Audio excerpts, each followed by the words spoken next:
हाय दोस्तों, pre medico YouTube channel पे आप सभी का स्वागत है। तो जैसा कि पता है कि हमारे चैनल पर रिविजन्स करवाए जाते हैं तीनों सब्जेक्ट के, जिसमें मैं आप सभी को फिजिक्स का पोर्शन करवा रहा हूँ। इससे पहले हम लोगों ने फिजिक्स के कई यूनिट देख चुके हैं। आज हम लोग शुरू करने वाले हैं मैग्नेट से रिलेटेड जितने भी हमारे पास चैप्टर्स थे, तो हम उनको आज पढ़ेंगे। ठीक है, इसमें हम लोग पढ़ेंगे मैग्नेटिक मटीरियल पढ़ेंगे, और AC भी इसी में पढ़ेंगे, और उसके अलावा इलेक्ट्रोमैग्नेटिक वेव भी पढ़ेंगे। ठीक है, तो हम लोग पहली बात तो जितना भी मैग्नेट से रिलेटेड होगा उसको पढ़ेंगे, AC और EM वेव के बारे में पढ़ेंगे। ठीक है, तो आज हम लोग इसका रिवीजन करने वाले हैं अपने। वैसे इस चैप्टर की बात करें तो यहाँ से तीनों चैप्टर मिला के आपके पास 2 क्वेश्चन आने वाला है, लेकिन फिक्स है मैग्नेट्स और वेटेज तो थोड़ा कम है क्वेश्चंस का, 2 क्वेश्चन है, पर चैप्टर ज़्यादा हैं, क्वेश्चन कम है। लेकिन आपका इतना तो कंफर्म है कि मैग्नेट से आपका एक क्वेश्चन आना ही आना है। यहाँ से तो आपका एक क्वेश्चन फिक्स है। ठीक है, यहाँ से आपका एक क्वेश्चन फिक्स है, बाकी AC EM वेव मिला के आपका एक आएगा। तो मैग्नेट अगर आप AC और EM वेव भी नहीं पढ़ रहे हैं तो आप कम से कम मैग्नेट पढ़ के आपका एक क्वेश्चन तो आना ही यहाँ से।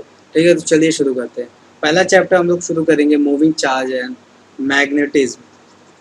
तो ये हमारा हो जाएगा मूविंग चार्ज एंड यहाँ पे मैग्नेटिज्म। ठीक है, तो यहाँ पे हम लोग बात करेंगे। सबसे पहला जो क्वेश्चन यहाँ से बनाता है वो बनाता है मतलब क्वेश्चन यहाँ पे किसी वायर की वजह से, कोई वायर है हमारे पास और इससे P डिस्टेंस पे, सॉरी P पॉइंट पे R डिस्टेंस पे, ठीक है, यहाँ पे हमें मैग्नेटिक फील्ड, तो ये हम लोग दिखाते हैं बायो सावर्ट लॉ से। ठीक है, तो बायो सावर्ट लॉ क्या है, इन्होंने बोला था बायो सावर्ट लॉ कि किसी भी स्मॉल एलिमेंट DL की वजह से P पॉइंट पे जो फील्ड आता है वो प्रोपोर्शनल होता है उसके लेंथ के, उसके डिस्टेंस के स्क्वायर के, और जो एंगल होता है ये दोनों के बीच, ठीक है, वायर और डिस्टेंस के बीच, उसके साइन थीटा के प्रोपोर्शनल होता है। तो उन्होंने ये बातें कही थी। ठीक है, अब इसी से रिलेटेड हम लोग क्या करते हैं, इसको पूरा एक फॉर्मूले में कर देते हैं। तो ये पूरा फॉर्मूले में एक करने के बाद हमारे पास कुछ आता है यहाँ पे स्मॉल एंगल की वजह से DB इक्वल टू यहाँ पे आ जाता है K, जो कि आता है μ0/4 यहाँ पे हमारा कांस्टेंट होता है LDL साइन थीटा अपॉन यहाँ पे हो जाता है R²। ठीक है, ये फिलहाल हमको ये नहीं याद करना है, इसको जब हम पूरा सॉल्व करते हैं तो हमारे पास जो फॉर्मूला आ जाता है हमें वो याद करना है। B equal to μ0/4 IDL upon R²। ठीक है, हमें ये फॉर्मूला याद करना है। इसे D क्या पूरा इंटीग्रेट के पूरे वायर के लिए L हो जाएगा। ठीक है, इसके अलावा इसके वेक्टर फॉर्म में हमें थोड़ा ध्यान देना है। μ0/4 I, और यहाँ पे DL क्रॉस R, ठीक है, एलिमेंट और इसके बीच का अपॉन R³।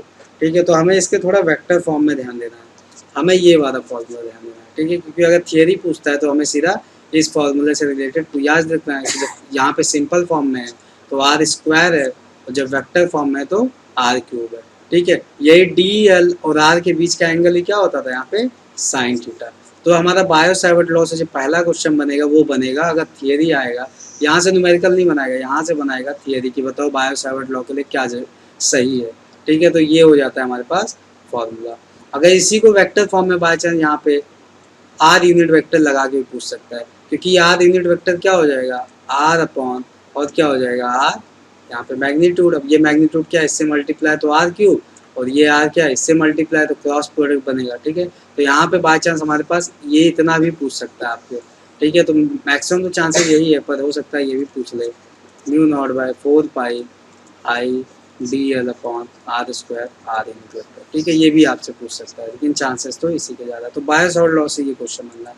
अब बायो सावर्ट लॉ से ही हम लोग जो है अलग अलग यहाँ पे, जैसे कोई हमारे पास लॉन्ग वायर हो गया, सोलेनॉइड हो गया, यहाँ पे सर्कुलर आर्क हो गया, उसके वजह से हम मैग्नेटिक फील्ड निकालते हैं। ठीक है, तो पहला हम लोग जो पढ़ने वाले हैं वायर की वजह से। ठीक है, कि वायर की वजह से फील्ड कितना आना है। तो वायर की वजह से पहले हम लोग इसकी वजह से देखते हैं कितना आएगा फील्ड, और फिर हम लोग देखेंगे आर की वजह से कितना आएगा, और फिर जो हमारे कोर्स में है वो है सोलेनॉइड। ठीक है, इसके अलावा भी हम सिलेंडर का भी देखेंगे, पर वो उतना इंपॉर्टेंट नहीं जितना ये फील्ड है। ठीक है, तो वायर की वजह से जो हमारे पास आने वाला है मैग्नेटिक फील्ड उसका जो फॉर्मूला है mu by 4 pi I upon, ये जो डिस्टेंस होगा हमारा वायर से, इनटू, और ये हो जाता है sine theta 1 plus sine theta 2। ठीक है, अभी बता दो ये थीटा कहाँ से, आर की वजह से जो आता है, कोई भी ऐसे हमारे पास आर के थीटा एंगल पे, ये मान लो ये वायर है हमारा आर, ठीक है, ये हमारा वायर है, ये छोटा सा ये वाला, तो इसके वजह से किसी पॉइंट पी पे क्या आता है, जो एक दूसरे के एंड से एंगल बनाते हैं, थीटा यहाँ पे लिखते हैं, इसकी वजह से आता है mu not upon 4 pi I by जो रेडियस होगा आर इंटू थीटा, ये हो जाएगा। सोलेनॉइड की वजह से जो आएगा हमारे पास यहाँ पे, सोलेनॉइड की वजह से जो हमारे पास यहाँ पे मैग्नेटिक फील्ड आने वाला है, वो होता है mu not upon 4 pi I by R, और कॉस थीटा, यहाँ पे हम लोग क्या लिखे, म्यू अपॉन 4 पाई, यहाँ पे mu not N I by 2, और ये हो जाएगा cos theta 1 minus cos theta 2। ठीक है, तो यहाँ पे हमारे पास ये सब आ जाते हैं फॉर्मूले। तो पहली बात तो आपको ये बेसिक फार्मूला पता होना चाहिए, उसके बाद इन फार्मूले में कौन कौन सा क्या टर्म है वो आपको पता होना चाहिए। ठीक है, जैसे यहाँ पे साइन थीटा 1 साइन थीटा 2 का है, तो अगर हमारे पास कोई वायर है, ठीक है, हम ये स्मॉल वायर ले लेते हैं, ये पी पॉइंट है, ठीक है, तो इससे परपेंडिकुलर पी पॉइंट, ठीक है, इससे परपेंडिकुलर पी पॉइंट जो एक एंड से और जो ये दूसरे एंड से ये जो एंगल बना रहा है थीटा 1 और ये थीटा 2, ठीक है, ये एंगल है। याद रखना यहाँ पे थीटा 1 थीटा 2 क्या है, पी पॉइंट एक एंड से परपेंडिकुलरली कितना एंगल बना रहा है, ये थीटा 1, और ये कितना बना रहा है, ये थीटा 2। ठीक है, जब मैं साइन प्लस यूज़ करता हूँ, अगर यही चीज़ माइनस यूज़ करता तो मैं थीटा 2 पूरा देता, बट हमको कुछ नहीं, हमको ऐसे ही याद करना है कि यहाँ से पी पॉइंट है, कोई वायर है, यहाँ से पी पॉइंट हो, तो यहाँ से ये थीटा 1 है, और ये परपेंडिकुलर जो नीचे वाली एंगल होगी, नीचे वाली लेंथ की, वो थीटा 2 होगी। ठीक है, हमें तो कुछ इस तरह याद करना है, थीटा 1 और थीटा 2। तो यहाँ से हमने थीटा 1 थीटा 2 पता कर लिया। अभी हमें 2 केस चाहिए। ठीक है, यहाँ पे हमें 2 केस चाहिए। एक तो हमें चाहिए कि इनफाइनाइट वायर अगर हो, क्या हो, अगर हमारे पास इनफाइनाइट हो, तो इनफाइनाइट होगा तो यहीं से देख रहे होंगे, ये वायर की पता नहीं कहाँ तक लेंथ है, पी पॉइंट है, तो ये एंगल पता नहीं आगे जाके कहाँ, मीन्स ये जो हमारे पास पी पॉइंट परपेंडिकुलर है, तो ये लगभग क्या हो जाएगा, इनफाइनाइट है, तो ये क्या होने वाला है, पैरेलली, तो ये 90 डिग्री हो, ये भी 90 डिग्री। तो यहाँ पे साइन 90 रखेंगे, यहाँ पे भी साइन 90, तो 1 + 1 क्या हो जाएगा, 2 हो जाएगा। तो इनफाइनाइट के लिए क्या आ जाएगा, यहाँ पे, यहाँ से दिख रहा होगा, अब इनफाइनाइट के लिए mu not by 4 pi I by जो डिस्टेंस आर होगा इंटू 2, क्योंकि साइन 90 साइन 90, तो 2 से 2 क्या हो जाएगा, कैंसिल, तो mu not by 2 pi I by R. तो ये तो हमें याद कर लेना है, mu not by 2 pi I by R infinite के लिए। ठीक है, अगला पूछता है अगर किसी वायर के एंड पे, तो एंड वाला देखते हैं क्या आता है फॉर्मूला। तो ये वायर था हमारा, हमने पी पॉइंट किसी एंड पे ले लिया, तो ये पी पॉइंट इस इनफाइनाइट है, ठीक है, इनफाइनाइट तो है पर एक एंड पे, तो ये इनफाइनाइट है, तो ये दिख रहा होगा, ये वाला तो सीधा जाएगा लाइन, पी पॉइंट है परपेंडिकुलर, और ये 90 बना रहा है, थीटा 1 क्या हो गया, यहाँ पे 90 हो गया, और थीटा 2 क्या हो गया, दूसरे एंड से क्या, 0 एंगल, तो ये 0 हो गया, तो यहाँ पे खाली क्या आ रहा है, साइन 91 आएगा। मीन्स क्योंकि यहाँ पे एक क्या बना रहा है, एक बना रहा है थीटा 2 0, और एक बना रहा है 90, तो ये 90 वाला 1 हो जाएगा, ये तो साइन 0 की वैल्यू 0, तो सिंपल आ रहा है mu not by 4 pi I by R. तो यहाँ से दिख रहा है एंड पे जितना मैग्नेटिक फील्ड है उसका ट्वाइस क्या है, इनफाइनाइट पे। ठीक है, तो हमें मेनली कौन सा याद करना है, इनफाइनाइट वाला। इनफाइनाइट वाला हमें सीधा सीधा याद कर लेना है, क्या होता है, mu not by 2 pi I by R, और एंड पे mu not by 4 pi I by R. ठीक है, वैसे हमको क्या याद करना है, इनफाइनाइट वाला। ठीक है, तो ये हमारा यहाँ पे वायर से रिलेटेड हो गए क्वेश्चन। ठीक है, वायर से रिलेटेड हमारे पास इनफाइनाइट का आने वाला है। उसके अलावा क्या पूछता है, फिर हमारे पास आर्क आ जाता है। अब आर्क में जितना भी एंगल दिया हो, ठीक है, थीटा, बस यहाँ पे किस फॉर्म में रखना है, पाई फॉर्म में रखना है। ठीक है, ये ध्यान रखना है, पाई फॉर्म में आपको रखना है यहाँ पे। जैसे हम लोग बात करते हैं अगर यहाँ पे सेमी सर्कल हो, सेमी सर्कल मीन्स ये थीटा कितना हो गया हमारे पास 180, तो 180 को क्या रखते हैं, सीधा पाई रखते हैं, तो यहाँ पे कितना आएगा, mu not by 4 pi I by R into pi, तो पाई से पाई कैंसिल, तो सीधा सेमी सर्कल की क्या आया, mu not by 4 pi into I by R. अगर हमारे पास पूरा सर्कल हो तो पूरा सर्कल क्या हो गया, 2 पाई हो गया, ये एंगल कितना हो गया 2 पाई, तो यहाँ से mu not by 2 I by R. तो हमें पूरे सर्कल के लिए याद रखना है क्या होता है, यहाँ पे सेंटर पे magnetic field mu not by 2 I by हाँ, तो ये पूरे सर्कल के लिए, यहाँ पे इनफाइनाइट लेंथ के लिए ये दो चीज़ें याद करनी है। सोलेनॉइड की बात करते हैं, तो सोलेनॉइड में भी हम लोग यहाँ पे कुछ डाटा याद करेंगे जो हमारे लिए ज़रूरी है। जैसे अगर हमसे पूछता है कि यहाँ पे इनफाइनाइट लेंथ का है, इनफाइनाइट लेंथ का है, ठीक है। तो पहली बात, जिस तरह हमने कहा था यहाँ पे θ1 θ2 क्या था, यहाँ पे θ1 ये परपेंडिकुलर डिस्टेंस है, ये थीटा था, ठीक है, एक एक साइड का एंगल। बस यहाँ पे सोलेनॉइड में हम लोग कैसा एंगल लेते हैं, जैसे हमारे पास ये सोलेनॉइड है, ये हमारे पास, ये मान लेते हैं कि कोई एक हमारे पास सोलेनॉइड है, ठीक है, और हमें जो है यहाँ पे कहीं पे निकालना है मैग्नेटिक फील्ड। तो ये जो θ1 और θ2 है यहाँ पे सोलेनॉइड में, इसको ध्यान से देखिएगा कि θ1 और θ2 जो है, θ1 हमारा एक ही एक्सिस से, यहाँ पे θ1 इस एक्सिस से अगर θ1 है तो इसी एक्सिस से ये पूरा एंगल हमारा θ2 होगा, ठीक है, ये पूरा एंगल θ2 होगा। मीन्स यहाँ पे एक ही एक्सिस से हम लोग एंगल जो है ले रहे हैं, ठीक है, ये इस डायरेक्शन में। और यहाँ पे क्या था, यहाँ पे हम लोग ये परपेंडिकुलर ले रहे थे, बट एक एंगल ऊपर से एक एंगल नीचे से ले रहे थे, लेकिन यहाँ पे नहीं है। यहाँ पे अगर एक ऊपर से तो दोनों उसी डायरेक्शन, सेम डायरेक्शन से ले रहे हैं, ठीक है, इस बात का ध्यान रखना है यहाँ पे इनफाइनाइट लेंथ में। तो हम लोग जो फॉर्मूला चेंज कर सकते हैं, बट हम लोग जो फॉर्मूला यूज़ करें उस फॉर्मूला की क्या, एक ही एक्सिस से लेना पड़ेगा हमको। तो इनफाइनाइट की बात करते हैं, तो इनफाइनाइट मतलब यहाँ पे हमको पता नहीं है, तो एक जो θ1 हो जाएगा, एक 180 हो जाएगा, एक क्या हो जाएगा 0, क्योंकि देखिए अगर ये इनफाइनाइट है, यहाँ पे P पॉइंट है, ठीक है, तो इनफाइनाइट हमको पता नहीं है लेंथ, तो ये लेंथ जो θ1 होगा, θ1 तो इसी एक्सिस से होता है, तो ये इनफाइनाइट आ रहा है, तो कितना हो जाएगा, एक तो 0 हो जाएगा, और ये वाला जो है, ये एंगल पूरा पूरा यहाँ से होता है, ये भी कहाँ जा रहा है इनफाइनाइट, तो कितना बनाएगा 180, तो एक बनाता है 0, एक बनाता है 180। फिलहाल हमको उससे नहीं मतलब, हमको सीधा इनफाइनाइट लेंथ के लिए पता होना चाहिए यहाँ पे। तो cos 0 की वैल्यू क्या हो जाएगी, यहाँ पे 1 हो जाएगी, और cos 180 की वैल्यू यहाँ पे -1 हो जाती है, तो यहाँ पे 2 हो जाता है। तो सीधा सीधा 2 से 2 क्या हो जाता है यहाँ पे कैंसिल, तो B = क्या आएगा, μ0 ni। तो इनफाइनाइट के लिए तो हमें ये याद ही करना है, ठीक है, μ0 ni। अब यहाँ पे हमें पता है, जैसे हम लोगों ने तार की वजह से यहाँ पे पढ़ा कि ये वायर की वजह से एक इनफाइनाइट एक एंड, यहाँ पे भी एंड की वजह से पढ़ते हैं, तो एंड पे क्या हो जाएगा, एंड पे एक 90 बनेगा और एक क्या बनेगा 180 बनेगा। तो एंड पे भी यहाँ पे हमारे पास जो होता है फॉर्मूला, वो एंड पे सीधा सीधा आ जाता है μ0 ni/2। तो यहाँ पे भी दिख रहा है कि एंड पे जितना होता है इनफाइनाइट पे उसका क्या है, ट्वाइस है। यहाँ पे भी दिख रहा है एंड पे जितना होता है उसका ये क्या है, ट्वाइस है। तो हमारे पास नया क्वेश्चन क्रिएट कर सकता है कि फॉर वायर एंड सोलेनॉइड, ठीक है, कौन सा सेंटेंस सही है। तो दोनों के लिए सेम सेंटेंस है, जो एंड के वजह से आता है दोनों पे उसका ट्वाइस क्या होता है इनफाइनाइट की वजह से, ठीक है। तो यहाँ से हमारे पास नया क्वेश्चन ही क्रिएट कर सकता है कभी, और वो क्वेश्चन भी काफ़ी टफ माना जा सकता है, क्योंकि वहाँ पे हमें चारों के फॉर्मूले निकालने पड़ेंगे, फिर हमें कंपेयर। बट आप यहीं से देख लीजिए, जितना एंड पे होता है उसका यहाँ पे भी ट्वाइस है, जिसका एंड पे होता है उतना इनफाइनाइट पे भी ट्वाइस है, ठीक है। अब यहाँ पे एन, स्मॉल एन है क्या, ये देख लेते कि स्मॉल, हमारा जो स्मॉल एन है यहाँ पे वो क्या है।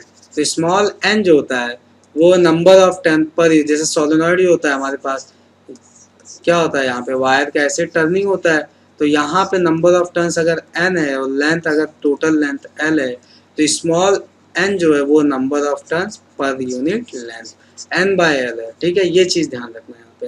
अच्छा, यहाँ पे अगर यहाँ पे आर्क में यहाँ पे नंबर ऑफ टर्न्स अगर n हो जाए तो यहाँ पे सीधा सीधा n से मल्टीप्लाई कर देना है, ठीक है। जैसे हमारे पास एक तार है, ये नंबर ऑफ टर्न्स ऐसे होते जा रहे हैं, तो क्या करेंगे हम n से मल्टीप्लाई कर देंगे, ठीक है। तो यहाँ पे सबका ध्यान रखिएगा कि वायर के लिए क्या फॉर्मूला है इनफाइनाइट एंड के लिए, आर के लिए क्या फॉर्मूला μ0/4πi/r × थीटा, इसके लिए मैंने कहा फुल वायर के लिए याद करिए। सोलेनॉइड के लिए मैंने कहा था एक μ0 ni/2 होता है और एक μ0 ni होता है इनफाइनाइट के लिए, ठीक है, ये याद करना। और एन की यहाँ पे एन ध्यान रखना है क्या है, ठीक है। तो ये हमारे पास तीनों के तीनों यहाँ पे जो हमारे कोर्स से रिलेटेड है उसके क्वेश्चंस यहीं से आने वाले, वायर सोलेनॉइड यहाँ से आ सकते हैं, ठीक है।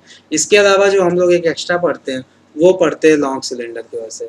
और सिलेंडर अगर कुछ भी ना दिया, पूरे फिजिक्स में चाहे सिलेंडर स्फीयर कुछ भी गया, तो हम सॉलिड लेके चलेंगे, ठीक है। तो इसके वजह से आता है जो इनसाइड फीड आता है, जैसे यहाँ पे, ठीक है, ये वायर है कोई हमारे पास जो कि सॉलिड है, यहाँ से करंट इसमें जा रही है, ठीक है। और सॉलिड है तो अंदर भी कुछ कंपोनेंट इसका करंट का होगा। तो मान लेते हैं हमें अंदर पी पॉइंट पे निकालना है, ठीक है। ये हमारे पास स्मॉल कोई पी पॉइंट था यहाँ से आर डिस्टेंस पे, तो हमें उसके वजह से यहाँ पे फील्ड निकालना है। तो जैसे ये हमारे पास यहाँ पे पी पॉइंट है, ठीक है, स्मॉल आर डिस्टेंस पे, ये स्मॉल आर, तो यहाँ से हमें जो निकालना पड़ेगा यहाँ पे फील्ड अंदर जो होता है, अंदर की वजह से तो पहली बात तो यहाँ पे जो फील्ड हमारे पास जनरली हम लोग ये मैग्नेटिक फील्ड निकालते हैं किससे, मैग्नेटिक फील्ड हम लोग निकालते हैं एम्पियर सर्किटल लॉ से, ठीक है, एम्पियर्स सर्किटल लॉ से। जितना भी हम लोगों ने वो आर्क वाला वो सब यहीं से आते हैं, ठीक है। फिलहाल हमको उसको सीधे याद करना है। एम्पियर सर्किटल लॉ होता क्या है कि यहाँ पे हम लोग बी डॉट डी एल करते हैं तो वो होता है mu not sigma into I, ठीक है। इसको हम लोग कैसे पढ़ते हैं, इसको हम लोग कहते हैं यहाँ पे linear integral of magnetic field. क्या होता है यहाँ पे म्यू नॉट इंटू जितना भी उससे एसोसिएटेड आई होगा, जितना भी उससे एसोसिएटेड करंट होगा। तो यहाँ पे इसी बेसिस पे हम लोग अंदर वाला निकालते हैं। जैसे अंदर वाला में फील्ड निकालते हैं तो हम मान लेते हैं बी डॉट और अंदर कितना हो जाएगा यहाँ पे लेंथ, स्मॉल आर डिस्टेंस है तो क्या हो जाएगा 2 pi R is equal to mu not. अब करंट अंदर बताना, अगर ये बाहर मतलब पूरे अगर वायर पे करंट, अगर यहाँ से करंट मान लेते हैं आई जा रही है, ठीक है, आई करंट अगर फ्लो हो रही है यहाँ पे बाहर, ठीक है, सरफेस पे, तो याद रखना अंदर कितना होगा। तो इसको हम लोग ऐसे कहते हैं कि यहाँ पे मान लेते पूरा रेडियस कैपिटल आर है तो हम लोग कहेंगे पाई आर स्क्वायर रेडियस से रिलेटेड करंट आई है, तो यहाँ पे एक एरिया से related I by pi R square, जिसको हम लोग क्या कह देंगे करंट डेंसिटी, ठीक है। क्या है ये करंट डेंसिटी। जैसे हम लोग इलेक्ट्रिक फील्ड में पढ़ेंगे सिग्मा चार्ज डेंसिटी सेम होता है एक ही चीज़ के लिए, उसी तरह यहाँ पे करंट डेंसिटी, तो यही क्या होगा दूसरे वाले के लिए भी सेम रहेगा। तो फिलहाल हम लोग देखेंगे स्मॉल आर की वजह से मीन्स पाई आर स्क्वायर की वजह से कितना आएगा, तो I by pi R square into pi small R, तो पाई से पाई कैंसिल, तो करंट कितनी आ रही है इससे related I into small R square upon R square, ठीक है, ये हमारे पास आ रही है। तो यहाँ से फील्ड कितना आ जाएगा, फील्ड देखेंगे यहाँ पे म्यू नॉट एक आर से एक आर ये कैंसिल हो जाएगा तो आएगा mu not by 2 pi I into R upon R square, ठीक है। तो इन साइड आ गया ये हमारे पास क्या आ गया इनसाइड मैग्नेटिक फील्ड आ गया, ठीक है। फिलहाल हम लोग सबके लिए ऐसे करते हैं। यहाँ पे ध्यान क्या रखना है आपको, जब भी अगर आपकी सॉलिड की बात होगी तो सॉलिड में करंट होगी, लेकिन अगर हॉलो करता तो करंट जीरो हो जाती है, तो साफ साफ जीरो है, मैग्नेटिक फील्ड क्या हो जाता है जीरो आ जाता है, ठीक है। तो ये हमारे लिए सॉलिड के लिए था इनसाइड, बट अगर यही हॉलो के लिए कह दे तो इनसाइड, तो हॉलो के लिए अगर इनसाइड कह दिया तो सीधा क्या हो जीरो, क्योंकि अंदर कोई करंट होगी नहीं, सरफेस पे होगी करंट खाली। तो इनसाइड के लिए अगर सॉलिड है तो क्या आएगा, तो यहाँ से दिख रहा है बी इनसाइड कैसा रिलेट है आर के डायरेक्टली प्रोपोर्शनल है, ठीक है। यहाँ से ये हमें दिख रहा है कि बी इनसाइड कैसा है आर के डायरेक्टली प्रोपोर्शनल है, तो इनसाइड की बात हो गई। उसके बाद हम लोग बात करते हैं सरफेस की, तो सरफेस की बात अगर करेंगे यही सॉलिड सिलेंडर है हमारे पास, ठीक है। तो सरफेस पे इंटीग्रल ऑफ बी डॉट और सरफेस का क्या हो जाएगा area 2 pi R square is equal to, अच्छा यहाँ पे इंटीग्रल था यहाँ पे लेंथ है तो यहाँ पे हम लोग 2 पाई आर रखेंगे, 2 पाई यहाँ पे लेंथ एरिया नहीं है, और यहाँ पे क्या हो जाता है म्यू नॉट और सिग्मा इंटू आई। तो आई कितना होगा, अगर सरफेस की बात कर रहा है तो पूरे सरफेस पे हमें तो करंट आई दे रखा रहेगा, तो ये सीधा सीधा क्या हो जाएगा आई हो जाएगा। तो सरफेस पे क्या हो जाएगा यहाँ पे mu not upon 2 pi I by R हो जाएगा। तो यहाँ से दिख रहा है सरफेस पे कैसा है रेडियस के इन्वर्स है। अगर आउटसाइड पूछे यहाँ पे तो आउटसाइड फिर हमारे पास ये मान लेते हैं ये क्या हो जाएगा, ये इसका हमारे पास एम्पियर सरफेस हो जाएगा जो हम लोग कहते हैं, जिससे वहाँ पे गॉसियन सरफेस था। तो इसकी वजह से हम मान लेते हैं सेंटर से ये आर डिस्टेंस है, तो इसके लिए भी सेम लिखेंगे B dot 2 pi R equal to mu not. अब इससे रिलेटेड करंट कितनी है, केवल आई तो है अंदर, तो यहाँ पे भी आई हो जाएगा, तो यहाँ से बी आएगा mu not by 2 pi I by small R. तो यहाँ से दिख रहा है कि इनसाइड हमारा क्या आया आर, और यहाँ पे आउटसाइड क्या आया इनवर्स आर। तो यहाँ पे ग्राफ कैसा आएगा, इनसाइड डायरेक्टली है, फिर ये सरफेस आ जाता है यहाँ पे, फिर क्या आता है यहाँ पे इनवर्सली चलता है, ठीक है। तो यहाँ पे सिलेंडर के लिए हमसे क्वेश्चन तो नहीं पूछेगा, बस ग्राफ पूछ सकता है, ठीक है। अगर ये सॉलिड सिलेंडर हो तो इनसाइड करंट क्या होनी है जीरो, सीधा सरफेस से शुरू होगा। तो ये सॉलिड सिलेंडर हॉलो के लिए होगा, क्या हो जाएगा ये हॉलो के लिए, और ये किसके लिए सॉलिड के लिए। तो ये हमारे पास एक्स्ट्रा चीज़ है, ये पूछेगा तो अगर एम्स लेवल का क्वेश्चन बना रहा है तो यहाँ से क्वेश्चन हमारे पास पूछ सकता है। तो ये हमारे पास वायर हो गया, सर्कल हो गया, इससे रिलेटेड हमारे पास जितने भी यहाँ पे थे वो आ गए हैं, ठीक है। इसके अलावा क्या पूछता है, एक और हमारे पास क्वेश्चन पूछता है यहाँ पे टोरॉइड से, ठीक है। फिलहाल ये बहुत ही बाहर क्वेश्चन हो जाता है, इसकी वजह से मैग्नेटिक फील्ड सीधा याद करिए mu not N into I. N क्या है, ये भी वही एन अपॉन एल है, ठीक है। और टोरॉइड होता क्या है, यही जो सोलोनॉइड होता है हमारे पास, जैसे ये हमारे पास सोलोनॉइड है, ठीक है, ये सोलोनॉइड है, इसी को क्या करते हैं हम लोग सर्कुलर फॉर्म में यहाँ पे ये सर्कल फॉर्म में कर देते हैं, उसके ऊपर फिर वाई कर देते हैं। ठीक है, तो यही क्या बन जाता है हमारे पास, यही हमारे पास टोरॉइड बन जाता है। ठीक है, तो म्यू नॉट एन इंटू आई। अच्छा, यही क्या था, यही इन्फानाइट सोलोनॉइड के लिए भी था, यही क्या था, इन्फानाइट सोलोनॉइड के लिए भी था। ठीक है, तो इसको भी सेम उसी तरह प्रूफ करते हैं। फिलहाल हम प्रूफ करने नहीं जाएंगे, सीधा सीधा टोरॉइड का याद। तो टोरॉइड और सिलेंडर अगर आएगा तो सीधा इसका फॉर्मूला पूछेगा या फिर ग्राफ। अब हमारे पास इससे रिलेटेड एक और क्वेश्चन आता है यहाँ पे। हमें कहता है यहाँ पे कि कोई, हमने तो सर्कुलर आर्क की वजह से पढ़ा, पर हमें कहेगा सर वो क्या था, हमने सर्कुलर आर्क के सेंटर पे पढ़ा। बस हमें अब पूछ सकता है कि सर्कुलर आर्क के एक्सिस के परपेंडिकुलर यहाँ से एक्स डिस्टेंस पे रेडियस अगर आर है तो यहाँ पे हमें मैग्नेटिक फील्ड पूछेगा। ठीक है, तो एक्स डिस्टेंस पे मैग्नेटिक फील्ड का यहाँ पे जो सीधा सीधा फॉर्मूला आता है, वो जैसे हम लोग यही चीज़ पढ़ेंगे इलेक्ट्रिक फील्ड में, तो वहाँ पे जो आएगा सेम फार्मूला यहाँ पे भी आता है, बस कांस्टेंट वैल्यू चेंज होती है। जो हमारे पास फार्मूला आता है वो हो जाता है mu not I R square upon 2x² plus R square पे पावर 3/2। तो ये हमारे पास सीधा सीधा मैग्नेटिक फील्ड का ये फॉर्मूला आता है। ठीक है, अब हमारे पास क्वेश्चन कहाँ से बनाता है, यहाँ से एक बार कहेगा कि यहाँ पे हमारे पास कोई सर्कल है, उसके रेडियस पे यहाँ पे मैग्नेटिक फील्ड B1 है, यहाँ पे मैग्नेटिक फील्ड B2 है, x कोई डिस्टेंस देगा।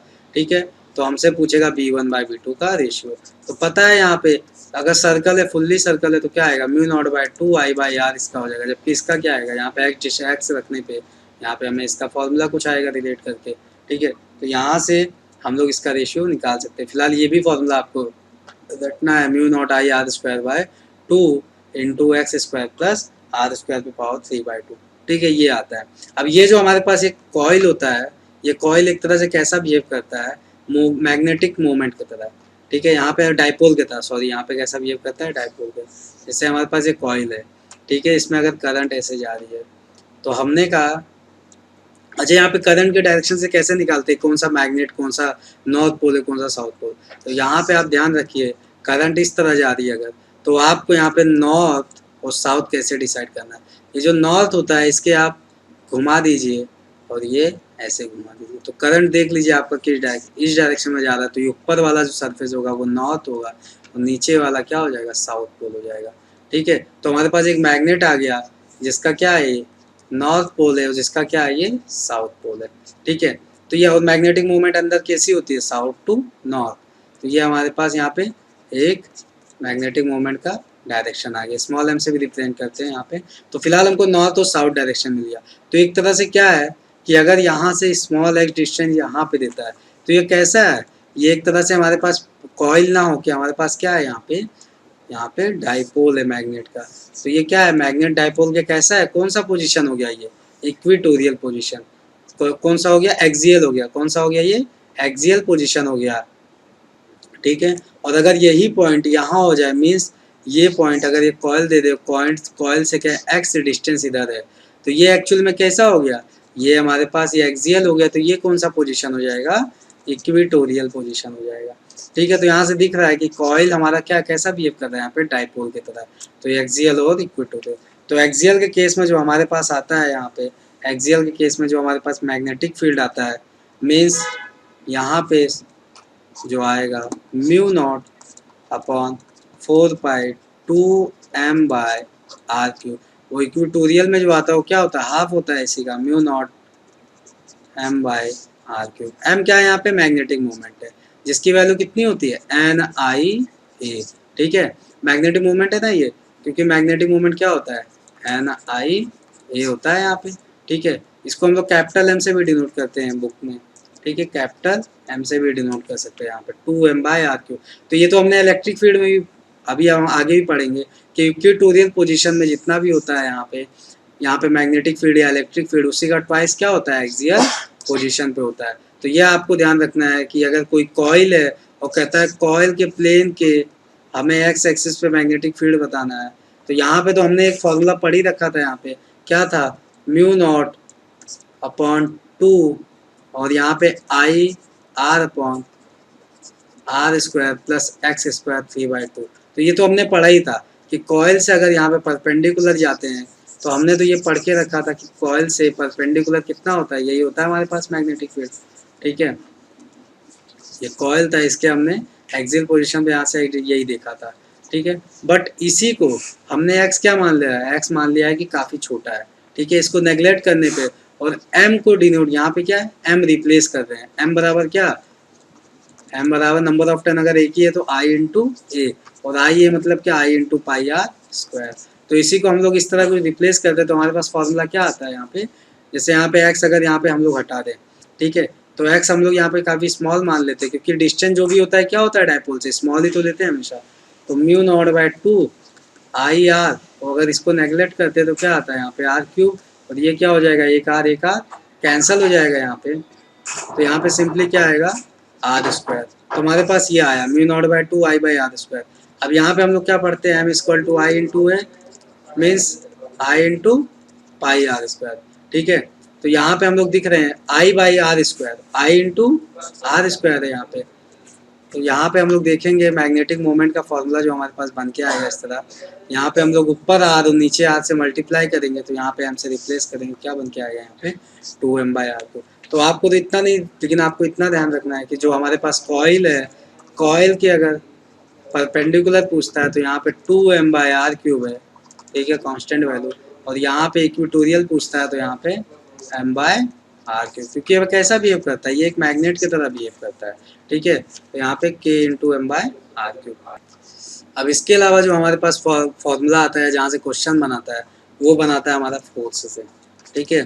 तो फोर्स, तो याद रखना कभी भी फोर्स, जब भी हमारा मैग्नेटिक फोर्स कब आएगा, जब चार्ज हमारा मूव कर रहा होगा। चार्ज मूव नहीं कर रहा है तो मैग्नेटिक फोर्स आने वाला भी नहीं है, ठीक है। जैसे हमारे पास ये मैग्नेटिक फील्ड है, क्रॉस, क्रॉस मीन्स क्या होता है, डाउनवर्ड डायरेक्शन में, डॉट मीन्स अपवर्ड डायरेक्शन में।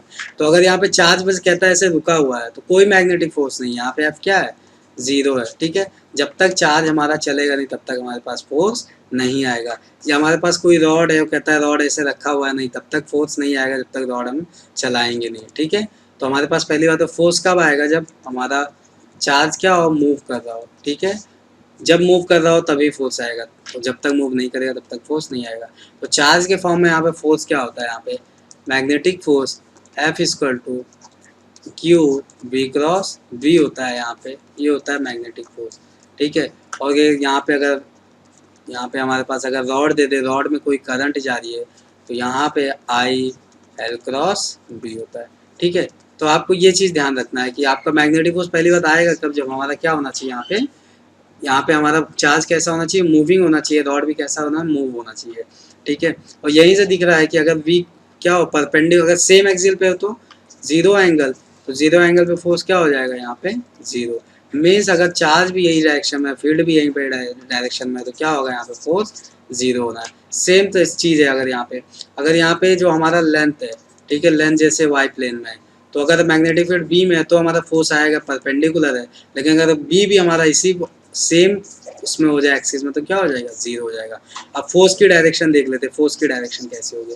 तो फोर्स की डायरेक्शन जो हमारी होनी है वो हम लोग देखेंगे राइट हैंड पाम रूल से। राइट हैंड पाम रूल क्या है, वैसे यहाँ पे फ्लेमिंग्स रूल से देखते हैं बट हम राइट हैंड पाम रूल से देखेंगे। यहाँ पे क्या है, फील्ड जिस डायरेक्शन में होगा उसको हम लोग क्या, फिंगर की डायरेक्शन से शो करेंगे, और जो भी हमारे पास जैसे करंट हो गई, ठीक है, या वेलोसिटी होगी, उसको हम लोग थंब लेंगे, तो जो पाम का फेस होगा वो क्या, फोर्स दिखाएगा। जैसे हम मान लेते हैं कि हमारे पास क्रॉस फील्ड है और वेलोसिटी हमारे पास एक्स एक्सिस में है, तो फोर्स हमें देखना है, तो वेलोसिटी हमारा थंब हो गया और ये क्या हो गया, मैग्नेटिक फील्ड क्रॉस। तो क्रॉस वेलोसिटी तो ऊपर आ रहा है, फोर्स कहाँ हो जाएगा, ये ऊपर हो जाएगा फोर्स, ठीक है। सेम चीज़ अगर लेंथ के लिए देखा जाए, यहाँ पे एल है, ठीक है, तो यहाँ पे अगर यहाँ पे वी वेलोसिटी जा रहा है, मैग्नेटिक फील्ड क्रॉस है, तो यहाँ पे भी फोर्स क्या आएगा, यहाँ पे अपवर्ड डायरेक्शन में आ जाएगा, ठीक है। तो ये फिलहाल ईएमएफ इंड्यूस होता है यहाँ से, ठीक है, यहाँ से क्या हो जाता है, ईएमएफ इंड्यूस हो जाता है।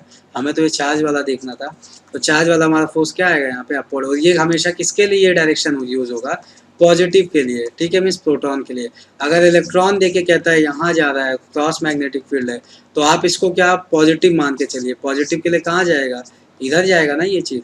तो अब हमारे पास कहाँ जा रहा है, वेलोसिटी यहाँ पे क्रॉस मैग्नेट, तो कहाँ जाएगा फोर्स, फोर्स हमारा कहाँ लगेगा, नीचे लगेगा, ठीक है। तो फोर्स हमारा कहाँ पे लग रहा है, पॉजिटिव के लिए नीचे, तो नेगेटिव के लिए कहाँ लग जाएगा, अपवर्ड लग जाएगा। तो आपके पास अगर नेगेटिव आपके पास देता है वेलोसिटी, तो आप उसको अपोजिट करके यहाँ पे क्या करिए, वेलोसिटी को अपोज, क्योंकि नेगेटिव अगर इधर जाता है, पॉजिटिव क्या उसका फोर्स निकालिए, फिर उस फोर्स को क्या कर दीजिए, अपोजिट कर दीजिए, ठीक है, तो नेगेटिव कहलाएगा, क्योंकि ये डायरेक्शन हमने किसके, खाली पॉजिटिव के लिए पढ़ा है। इसके अलावा हमारे पास आता है लॉरेंस फोर्स, ठीक है। तो लॉरेंस फोर्स क्या है यहाँ पे, लॉरेंस फोर्स जब हमारा चार्ज जो इलेक्ट्रिक मैग्नेटिक फील्ड दोनों में होगा, तो यहाँ पे मान लेते हैं ये इलेक्ट्रिक फील्ड में क्यू चार्ज और क्रॉस यहाँ पे मैग्नेटिक फील्ड में, तो यहाँ पे दोनों फोर्सेस आ जाएंगे, ठीक है। अगर ये प्लस है तो क्या करेगा, ये इसको यहाँ पे अट्रैक्ट करेगा, इस तरफ फोर्स लगेगा, ठीक है, कौन सा फोर्स, यहाँ पे इलेक्ट्रिक फोर्स। और मैग्नेटिक फोर्स किधर लगेगा, जब अगर ये मान लेते हैं इसी डायरेक्शन में मूव भी कर रहा है, तो हमें पता है यहाँ पे अपवर्ड, यहाँ पे मैग्नेटिक लग जाएगा।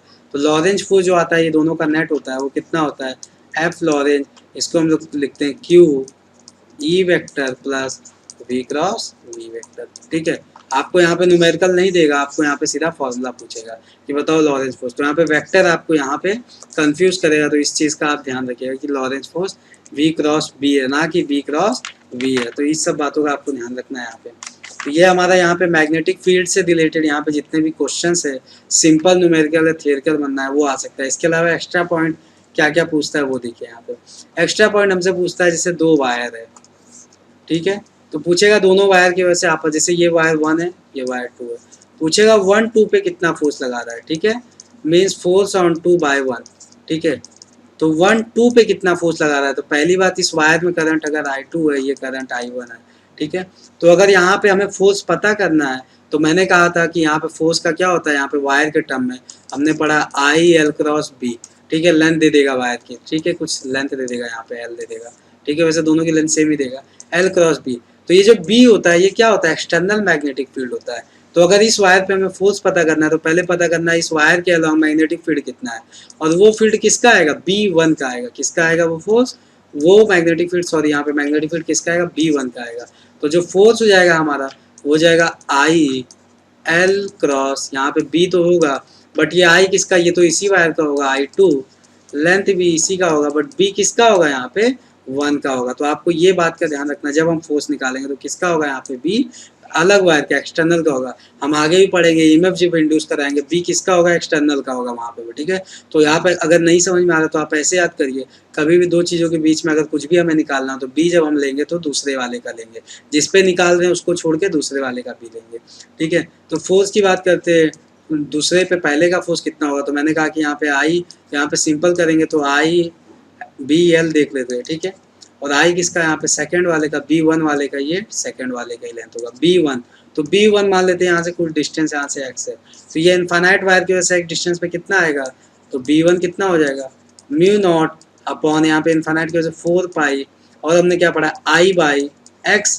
अब ये I B1 की वजह से निकाल रहे हैं तो I किसका होगा, यहाँ पे B1 का ही होगा, तो I1, तो B1 की वैल्यू तो आगे mu not by 4 pi I1 by x, ठीक है। लेंथ सेकेंड वाले का L2, और ये क्या हो जाएगा यहाँ पे I2, ठीक है। तो फोर्स कितना आ रहा है, mu not I1 I2 by 4 pi into x. तो ये फोर्स की वैल्यू हम लोग रट लेते हैं यहाँ से, mu not upon 4 pi I1 I2 by बीच का डिस्टेंस, आपको बुक्स में क्या D दिया रहता है बीच का डिस्टेंस D, और इंटू क्या है यहाँ पे लेंथ ऑफ द वायर है।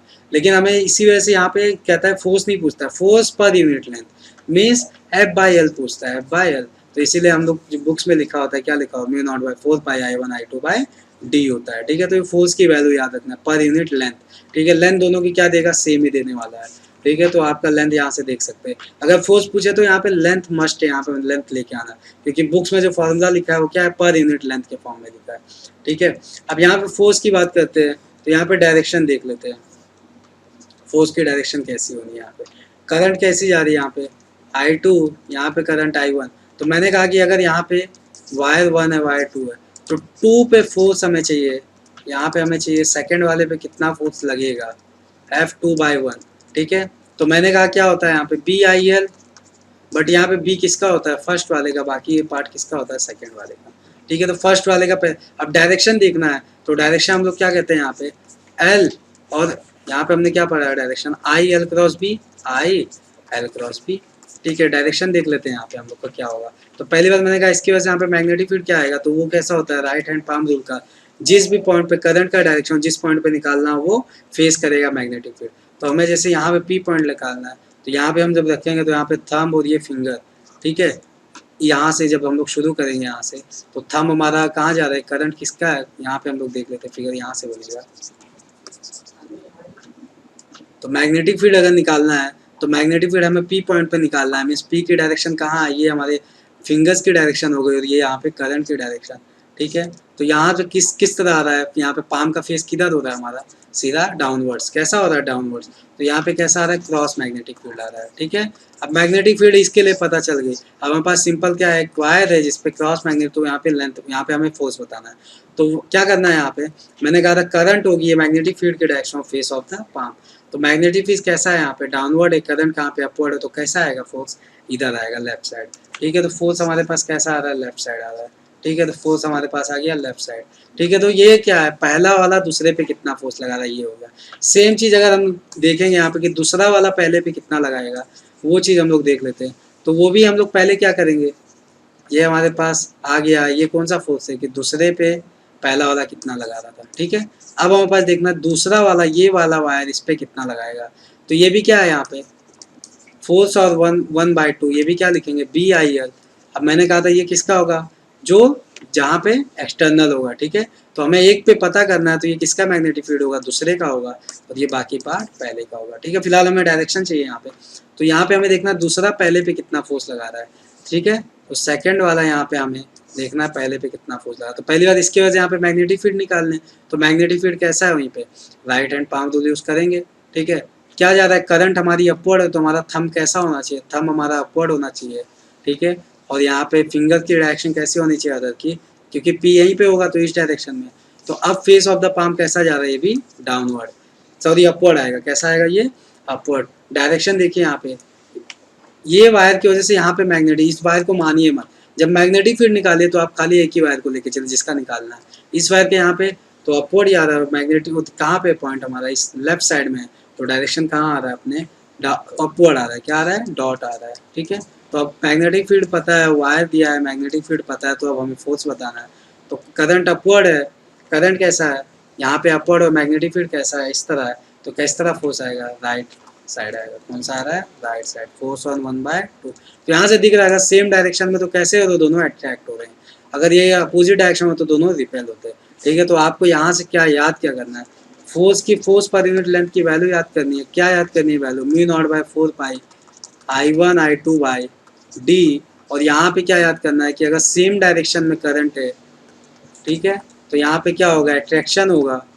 और अगर अपोजिट डायरेक्शन में करंट है तो क्या होगा, यहाँ पे सॉरी हाँ रिपल्शन होगा। यहाँ पे क्या होगा, अपोजिट में है तो क्या होगा, यहाँ पे रिपल्शन होगा, और सेम में है तो यहाँ पे अट्रैक्शन होगा, ठीक है। जैसे ये दो वायर सेम में है तो दोनों क्या होंगे, पास आएंगे। और ये अगर मान लेते अपोजिट डायरेक्शन में करें, दोनों क्या होंगे, दूर जाएंगे। तो ये रिलेटेड हो गया आपका फोर्स से रिलेटेड। यहाँ पे क्वेश्चन यहाँ से भी आते हैं। यहाँ से जब आता है तो आपको सिंपल वायर देके पूछ सकता है, या फिर I1 I2 की वैल्यू देके सीधा यहाँ पे फोर्स पूछेगा। वैल्यू के साथ साथ डायरेक्शन भी पूछ सकता है, अट्रैक्ट करेगा, रिपेल करेंगे। तो आप उसको डायरेक्शन से देखिएगा, अट्रैक्शन रिपल्शन वैल्यू यहाँ से पर यूनिट लेंथ है। अगर लेंथ के साथ पूछता है तो लेंथ से आप मल्टीप्लाई कर देना, ठीक है। अब अगला जो आता है हमारा, यहाँ पे आता है इंस्ट्रूमेंट से रिलेटेड। जैसे यहाँ पे आता है गैल्वेनोमीटर, ठीक है। तो गैल्वेनोमीटर आता है। तो गैल्वेनोमीटर यहाँ पे क्या है, यहाँ पे मैग्नेटिक फील्ड का, यहाँ पे हमें मैग्नेटिक फील्ड पता करने के लिए यूज़ करते हैं। तो यहाँ पे हम लोग सीधा सीधा गैल्वेनोमीटर, पहला क्वेश्चन आता है कि गैल्वेनोमीटर में यहाँ पे ऐसे होता है, यहाँ पे एंगल के फॉर्म में होता है, ठीक है, ये फाई एंगल, ठीक है, यहाँ पे वैल्यू होती है।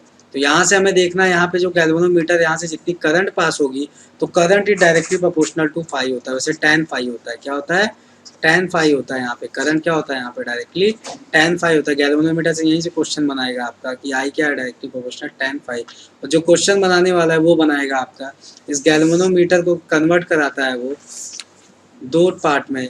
एक बार कन्वर्ट कराएगा उसको गैल्वेनोमीटर को एमीटर में। एमीटर में कैसे, यहाँ पे पहला क्वेश्चन ये बनाया गैल्वेनोमीटर में एमीटर में कनेक्ट करने के लिए कैसे करें। तो यहाँ पे हम लोग जैसे गैल्वेनोमीटर है ये, ठीक है, ये हमारा इंस्ट्रूमेंट है गैल्वेनोमीटर। तो इसके हम लोग पैरेलल एक शंट लगा देते हैं, तो ये किस में कन्वर्ट हो जाता है, एमीटर में कन्वर्ट हो जाता है, ठीक है, करंट यूज करने के लिए। अब इसको क्या करेंगे, किसी भी सर्किट में, ये हमारा क्या बन गया, एमीटर बन गया, ठीक है। ये हमारा क्या बन गया, आप सिंपल एमीटर बन गया। अब इसको सर्किट में कैसा यूज़ करेंगे, सीरीज में लगा देंगे, ठीक है। और इसके बाद एक बना देता है हमारा वोल्ट मीटर, और वोल्ट मीटर के लिए जो हम लोग शंट यूज़ करेंगे वो हम लोग सीरीज में लगा देते हैं, ठीक है।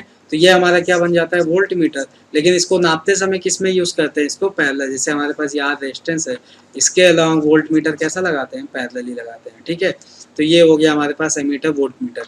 इसके लिए यहाँ पे क्वेश्चन पूछता है, यहाँ पे शंट कितना लगे हैं, ठीक है। जैसे यहाँ पे गैल्वेनोमीटर है, ठीक है, यहाँ से हमारे पास मेन करंट आ रही थी, ठीक है। अब हमको मेन करंट, तो मैंने क्या कहा, यहाँ पे आर रेजिस्टेंस है, तो इसके सीरीज में मीटर कैसा था, सीरीज में लगाते हैं मीटर।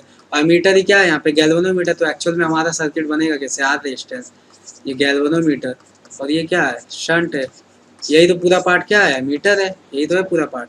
तो यहीं से पूछता है कि शंट कितना होगा। तो हाई करंट अगर आ रही है तो गैल्वेनोमीटर से आई जी जा रही होगी, और शंट से कुछ करंट यहाँ पे आई एस जा रही होगी, ठीक है। तो यहाँ से दिख रहा है, यहाँ पे दोनों क्या है, पैरेलल है। तो I S into shunt into I G into galvanometer का रेजिस्टेंस। अब आई, अगर यहाँ पे आई दे रखा है, यहाँ पे आई जी दे रहा है, तो आई एस क्या हो जाएगा, आई माइनस आई जी। तो अब इसको अलग अलग फॉर्म में पूछ सकता है, यहाँ पे फॉर्मूले की कोई लिमिट है नहीं। Shunt equal to I G into G. अब यहाँ पे जैसा भी लैंग्वेज दिया हो, कहेगा कि हमारा गैल्वेनोमीटर का करंट है 1/5 है, तो ये अगर 1/5 मेन करंट का, तो ये कितना हो जाएगा, 4/5 हो जाएगा, ठीक है। तो यहाँ से क्या हो जाएगा, आई माइनस आई जी की वैल्यू 4/5, आई जी की वैल्यू 1/5। तो आपको तो यहाँ पे फॉर्मूला नहीं याद करना, आपको क्या याद करना है कि दोनों के अक्रॉस वोल्ट क्या है, यहाँ पे सेम है। आपको ये चीज़ ध्यान रखना है। और इसी तरह अगर हम लोग वोल्ट मीटर की बात करते हैं, तो वोल्ट मीटर हम लोग क्या बोले यहाँ पे, कि गैल्वेनोमीटर है, उसके हम लोग सीरीज में शंट लगा रहे हैं। लेकिन जो हम सर्किट में, ये हमारा वोल्ट मीटर बन गया, लेकिन जब सर्किट में कनेक्ट करते हैं इसको, तो हम लोग कैसे कनेक्ट करते हैं, इसको पैरेलल में कनेक्ट करते हैं, ठीक है। तो वोल्ट नापते हैं। अब यहाँ पे वोल्ट मीटर के लिए क्या है, यहाँ पे जो हमारे पास आता है V इक्वल टू, कि वोल्ट मीटर का वोल्ट कितना आएगा यहाँ पे, तो यहाँ से दिख रहा होगा, यहाँ पे आई जी मीन्स यहाँ पे जितना करंट जा रहा है आई जी, और क्या हो जाएगा यहाँ पे आर जी प्लस आर, ठीक है। और ये आर एक्चुअल में ये शंट का है, किसका है ये शंट का है। जैसे हमने एस लिखा ना यहाँ पे, क्योंकि यहाँ पे क्या है, करंट क्या है, सेम है ना, करंट हमारे पास जैसे ही हमने सर्किट में लगा दिया आर। अब ये वोल्ट मीटर एक्चुअली में है क्या, गैल्वेनोमीटर, और सीरीज में क्या है, यहाँ पे शंट कोई लगा हुआ है, और ये आर कोई रेजिस्टेंस है, ठीक है।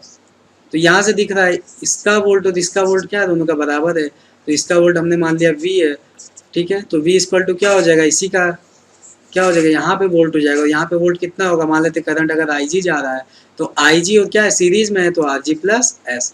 तो आपको ये याद नहीं करना है क्या है, बस आपको ये ध्यान रखना, चाहे वोल्ट मीटर है, मीटर हो, वोल्ट क्या है, वो तो बराबर कर रहा है, बस यहाँ पे एक्सटर्नल के बराबर कर रहा है, वहाँ पे वो दोनों को आपस में बराबर कर रहा है, ठीक है।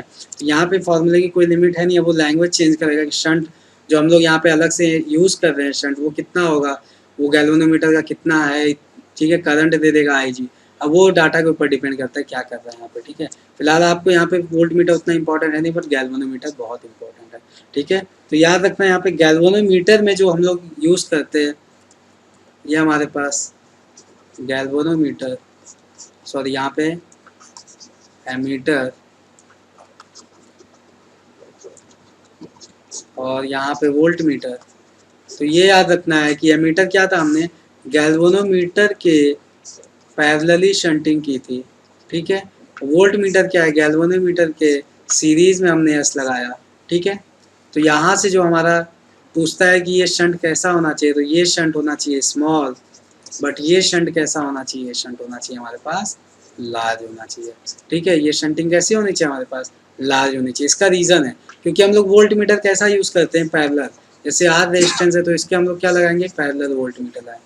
अब अगर ये रेजिस्टेंस बहुत लार्ज होगा वोल्ट मीटर का, तो यहाँ पे क्या होगा, कम से कम करंट जाएगी, ठीक है। कम से कम करंट जाने वाले में ज़्यादा से ज़्यादा करंट अब भी कहाँ से जाएगी, सर्किट से ही जाएगी ना। तो इसी वजह से सर्किट के अक्रॉस चेंज नहीं होना है पोटेंशियल। जैसे अगर मान लेते ये हमने बहुत स्मॉल लगा दिया, क्या लगा दिया, स्मॉल लगा दिया, ठीक है। तो आर के रेस्पेक्ट में अगर ये स्मॉल हो गया, मतलब गैल्वेनोमीटर और इसका नेट, ठीक है, R G plus R S, ठीक है। अगर ये क्या हो गया, स्मॉल हो गया, अगर ये पूरी वैल्यू यहाँ पे रेजिस्टेंस स्मॉल हो गई, तो करंट मैक्सिमम कहाँ से चली जाएगी, वोल्ट मीटर से चली जाएगी, कम करंट यहाँ से जाएगी फिर। तो अगर कम करंट जाएगी तो I इंटू आर, तो कैसा, कम वोल्ट मेजर करेगा। इसीलिए हमें वोल्ट मीटर क्या है, ऐसा चाहिए कि जो इसके करंट को डिफ्लेक्ट ना करे। तो अगर इसको करंट की वैल्यू को चेंज नहीं करना है तो हमें यहाँ पे क्या लार्ज रेजिस्टेंस होना चाहिए, ताकि हमारे पास करंट इस डायरेक्शन में क्या है कम से कम आए, जिससे ज़्यादा से ज़्यादा करंट अब भी कहाँ से जाए, सर्किट से जाए, तो एक्चुअल में उतना ही वोल्ट मेजर करे लगभग में। एक्चुअल तो मेजर कर नहीं पाता है बट उतना, जैसे अगर 2 वोल्ट हो ओरिजिनली इसका, तो ये कितना मेजर करेगा 1.98 तो मेजर कर ही देगा। ठीक है, क्योंकि करंट क्या है अब भी वहीं से जा रही है, क्योंकि थोड़ी बहुत करंट तो जाएगी इस सर्किट से। ठीक है, इसी वजह से वोल्ट मीटर में क्या लार्ज लगाते हैं और शंटिंग में क्या है हम लोग यहाँ पे स्मॉल लगाते हैं। तो आपको ये क्वेश्चन पूछ सकता है मीटर में यूज़ करते समय गैल्वेनोमीटर में कैसा शंटिंग करते हैं स्मॉल, और यहाँ पे कैसा करते हैं लार्ज। तो यहाँ से ये क्वेश्चन आपका पहले चैप्टर मैग्नेट वाले से कंप्लीट होता है। अब हम लोग यहाँ पे बात करेंगे यहाँ पे अर्थ के मैग्नेटिज्म से रिलेटेड कहाँ से क्वेश्चन बनाता है कुछ सब्सटेंस के बारे में। ठीक है, तो पहला आपके यहाँ पे अर्थ से रिलेटेड जो फार्मूला हम लोग बाद में डिस्कस करेंगे, पहले यहाँ पे टर्म देख लेते हैं कि एंगल ऑफ डिक्लिनेशन क्या होता है। इसको हम लोग डेल्टा से रिप्रेजेंट करते हैं, और एक होता है डिप एंगल। ठीक है, या एंगल ऑफ डिप कहते हैं जिसको थीटा से कहते हैं। ठीक है, अब इसको समझने के लिए हमें पहली बात और 2 टर्म्स यहाँ पे समझना पड़ेगा कि मैग्नेटिक एक्सिस कौन सा होता है, मैग्नेटिक मेरिडियन और ज्योमेट्रिकल मेरिडियन कौन सा होता है। ठीक है, तो अर्थ के इक्वेटर के अलॉन्ग जो होता है यहाँ पे हमारे पास एक्सिस, उसको हम लोग कहते हैं ज्योमेट्रिकल मेरिडियन। ठीक है, और हम लोग क्या बोलते हैं अर्थ कैसा बिहेव करता है, मैग्नेट की तरह बिहेव करता है। ठीक है, जिसकी डायरेक्शन कहाँ से कहाँ तक होती है, नॉर्थ से साउथ के डायरेक्शन में होती है यहाँ पे डायरेक्शन। ठीक है, और मैग्नेटिक मेरिडियन जो होती है वो ज्योमेट्रिकल मेरिडियन से कुछ एक्सिस पे होती है। ठीक है, जैसे ये हमारी मैग्नेट है, अर्थ हमारा कैसा है मैग्नेट की तरह बिहेव कर रहा है, नॉर्थ साउथ। तो ये हमारे पास डायरेक्शन आ रहा है अर्थ का नॉर्थ टू साउथ। ठीक है, यहाँ पे हमारे पास अर्थ का डायरेक्शन आ रहा है, यहाँ पे कैसा आ रहा है नॉर्थ टू साउथ। तो ये हमारे पास क्या है ज्योमेट्रिकल जियोग्राफिकल मेरिडियन है, ज्योमेट्रिकल मेरिडियन। ठीक है, इक्वेटर के अलावा, तो यहाँ पे इक्वेटर के अलावा होता है ये। ठीक है, तो हम लोग कहते हैं अर्थ की क्या है, यहाँ पे अर्थ के कोर में एक मैग्नेट है बहुत बड़ा सा। ठीक है, ऐसा साइंटिफिक है फिलहाल ऐसा है नहीं, यहाँ पे रोटेशन की वजह से आता है। कुछ लोग मानते हैं रोटेशन की वजह से आता है, कुछ कहते हैं बहुत बड़ा सा मैग्नेट रखा हुआ है। ठीक है, फिलहाल यहाँ पे क्या अर्थ के सब्सटेंस के नीचे क्या बहुत सारे यहाँ पे हमारे पास मेटल है। ठीक है, फेरोमैग्नेटिक सब्सटेंस वो हो सकता है क्रिएट करते हो, वो हमसे नहीं, वो मतलब हमें नहीं मतलब उससे, हमें क्या है यहाँ पे मैग्नेटिक और ज्योमेट्रिकल मेरिडियन क्या है। तो मैग्नेटिक मेरिडियन और ज्योमेट्रिकल मेरिडियन के बीच में जो ये एंगल बनता है इसी को हम लोग कहते हैं एंगल ऑफ डिक्लिनेशन। ठीक है, इसी को हम लोग क्या कहते हैं एंगल ऑफ डिक्लिनेशन। तो क्वेश्चन आपसे पूछेगा कि एंगल ऑफ डिक्लिनेशन क्या होता है, तो मैग्नेटिक मेरिडियन ज्योमेट्रिकल मेरिडियन के बीच का एंगल होता है। और डिप एंगल क्या होता है, तो ये जो हमारे पास मैग्नेट आ रहा है जैसे ये नॉर्थ से साउथ डायरेक्शन, तो दिख रहा होगा इसका 2 कंपोनेंट हम करेंगे, एक होगा हॉरिजेंटल एक होगा वर्टिकल, BH और BV। ठीक है, तो ये जो नेट आ रहा है, ये हमारे पास जो B आ रहा था नेट, ये जो हॉरिजेंटल से एंगल बनाता है इसी को कहते हैं dip angle, angle of dip कहते हैं। ठीक है, तो ये हमारे पास डिप एंगल क्या होता है ये पता होना चाहिए, हॉरिजेंटल और नेट के बीच का फर्क। यहाँ से हमारे पास tan थीटा क्या आ जाएगा BV/BH। ठीक है, तो फॉर्मूला आपको तो ये कि याद करना है, और दूसरा आपको एंगल ऑफ डिक्लिनेशन का यहाँ पे लैंग्वेज हमें ध्यान देना है किसके बीच का एंगल होता है। इसके अलावा कहाँ से क्वेश्चन बनाता है, वो हमसे कहता है, क्वेश्चन हमसे देता है, जैसे हम कहते हैं कि जो हमारे पास मैग्नेटिक मेरिडियन है, ठीक है, ये हमारा मैग्नेटिक मेरिडियन है। ठीक है, ये प्लेन हो गया मैग्नेटिक मेरिडियन का। ठीक है, तो यहाँ पे क्या होगा, यहाँ पे हमारे पास B नेट होगा, और ये क्या होगा B हॉरिजेंटल होगा, और ये क्या होगा B वर्टिकल होगा। ठीक है, ये एंगल ऑफ डिप ये हो गया। बट हमसे क्वेश्चन ये नहीं बनाएगा, क्वेश्चन क्या आएगा मैग्नेटिक मेरिडियन से हमने अल्फा एंगल कोई दूसरा प्लेन ले लिया। ठीक है, तो ये हमारा था, ये हमारा मैग्नेटिक मेरिडियन था। ठीक है, जैसा भी है। ठीक है, अब इससे क्या आएगा अल्फा एंगल, तो अल्फा एंगल हमने क्या लिया, हमने कोई दूसरा प्लेन ले लिया, यहाँ पे हमने अल्फा एंगल पे कोई दूसरा प्लेन ले लिया। ठीक है, यहाँ से कितना एंगल अल्फा एंगल हमने घुमाया। ठीक है, तो कहेगा यहाँ पे नया जो डीप एंगल आ रहा है, ठीक है, थीटा डैश, थीटा डैश। ठीक है, कोई नया डीप एंगल कहेगा B, तो कहेगा कि यहाँ पे बताओ रियल जो हमारे पास डीप एंगल था वो कितना रहा है। तो यहाँ से दिख रहा है B वर्टिकल तो वही रहने वाला है, B वर्टिकल क्या होगा वही होगा, क्योंकि ये प्लेन का क्या है यहाँ पे वर्टिकल चेंज नहीं हो रहा, हॉरिजेंटल चेंज हो जाएगा। ये ओरिजिनल अगर BH था तो ये कितना हो जाएगा, ये हो जाएगा BH कॉस अल्फा, दिख रहा है यहाँ से फिगर से। ठीक है, अब हम लोग यहाँ पे हमने क्या पढ़ा है, यहाँ पे tan theta equal to BV/BH। ठीक है, tan थीटा हमने पढ़ा है, जो एक्चुअल डीप एंगल होता है वो क्या होता है BV/BH। ठीक है, बट यहाँ पे tan थीटा डैश क्या लिखेंगे हम लोग, tan theta dash equal to क्या लिखेंगे BV बाय क्या हो जाएगा, बी एच कॉस अल्फा, ठीक है, बी एच कॉस अल्फा, ठीक है। अब B B by B H क्या था, टेन थीटा था, टेन थीटा अपॉन क्या हो गया, ये कॉस अल्फा हो गया, ठीक है। तो ये फॉर्मूला हमारे पास आता है, याद रखना है कौन सा है, ये एपरेंट एंगल ऑफ डिप है, ठीक है, एपरेंट डिप एंगल। और ये कैसा हो जाएगा, ये हो जाएगा रियल डिप एंगल, ठीक है। तो ये हमारे पास दो फॉर्मूला आता है, क्वेश्चन हमारा यहीं से मैक्सिमम तो यहीं से बनाना है इसको, ठीक है। एक तो B B by B H क्या होता है, यहाँ से क्वेश्चन है, दूसरा क्वेश्चन यहाँ से बनाता है, ठीक है, ten theta upon cos alpha. तो ये हमारा मैग्नेट से रिलेटेड हो गया। अब हम लोग यहाँ पे कुछ टर्म्स की बात कर लेते हैं कि यहाँ पे कुछ टर्म्स हमारे पास यूज होता है कि यहाँ पे इंटेंसिटी क्या होता है, मैग्नेटाइजेशन क्या होता है, इसकी बात करते हैं, ठीक है। तो यहाँ पे हम लोग बात करेंगे सबसे पहले कि मैग्नेटाइजेशन क्या होता है, ठीक है। ये दोनों बातें क्या होती है, मैग्नेटाइजेशन, तो ये दिख रहा है कि किसी चीज़ को क्या करते हैं, उसमें मैग्नेटिक प्रॉपर्टी लेके आ रहे हैं, ठीक है।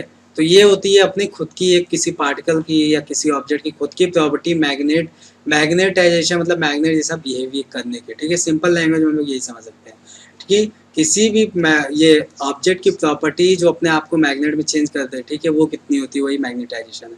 तो मैग्नेटिक इंटेंसिटी क्या है, क्योंकि किसी भी ऑब्जेक्ट अपने आप नहीं होगा, जब इसको किसी फील्ड में रखेंगे तभी ये मैग्नेटाइज होगा, ठीक है।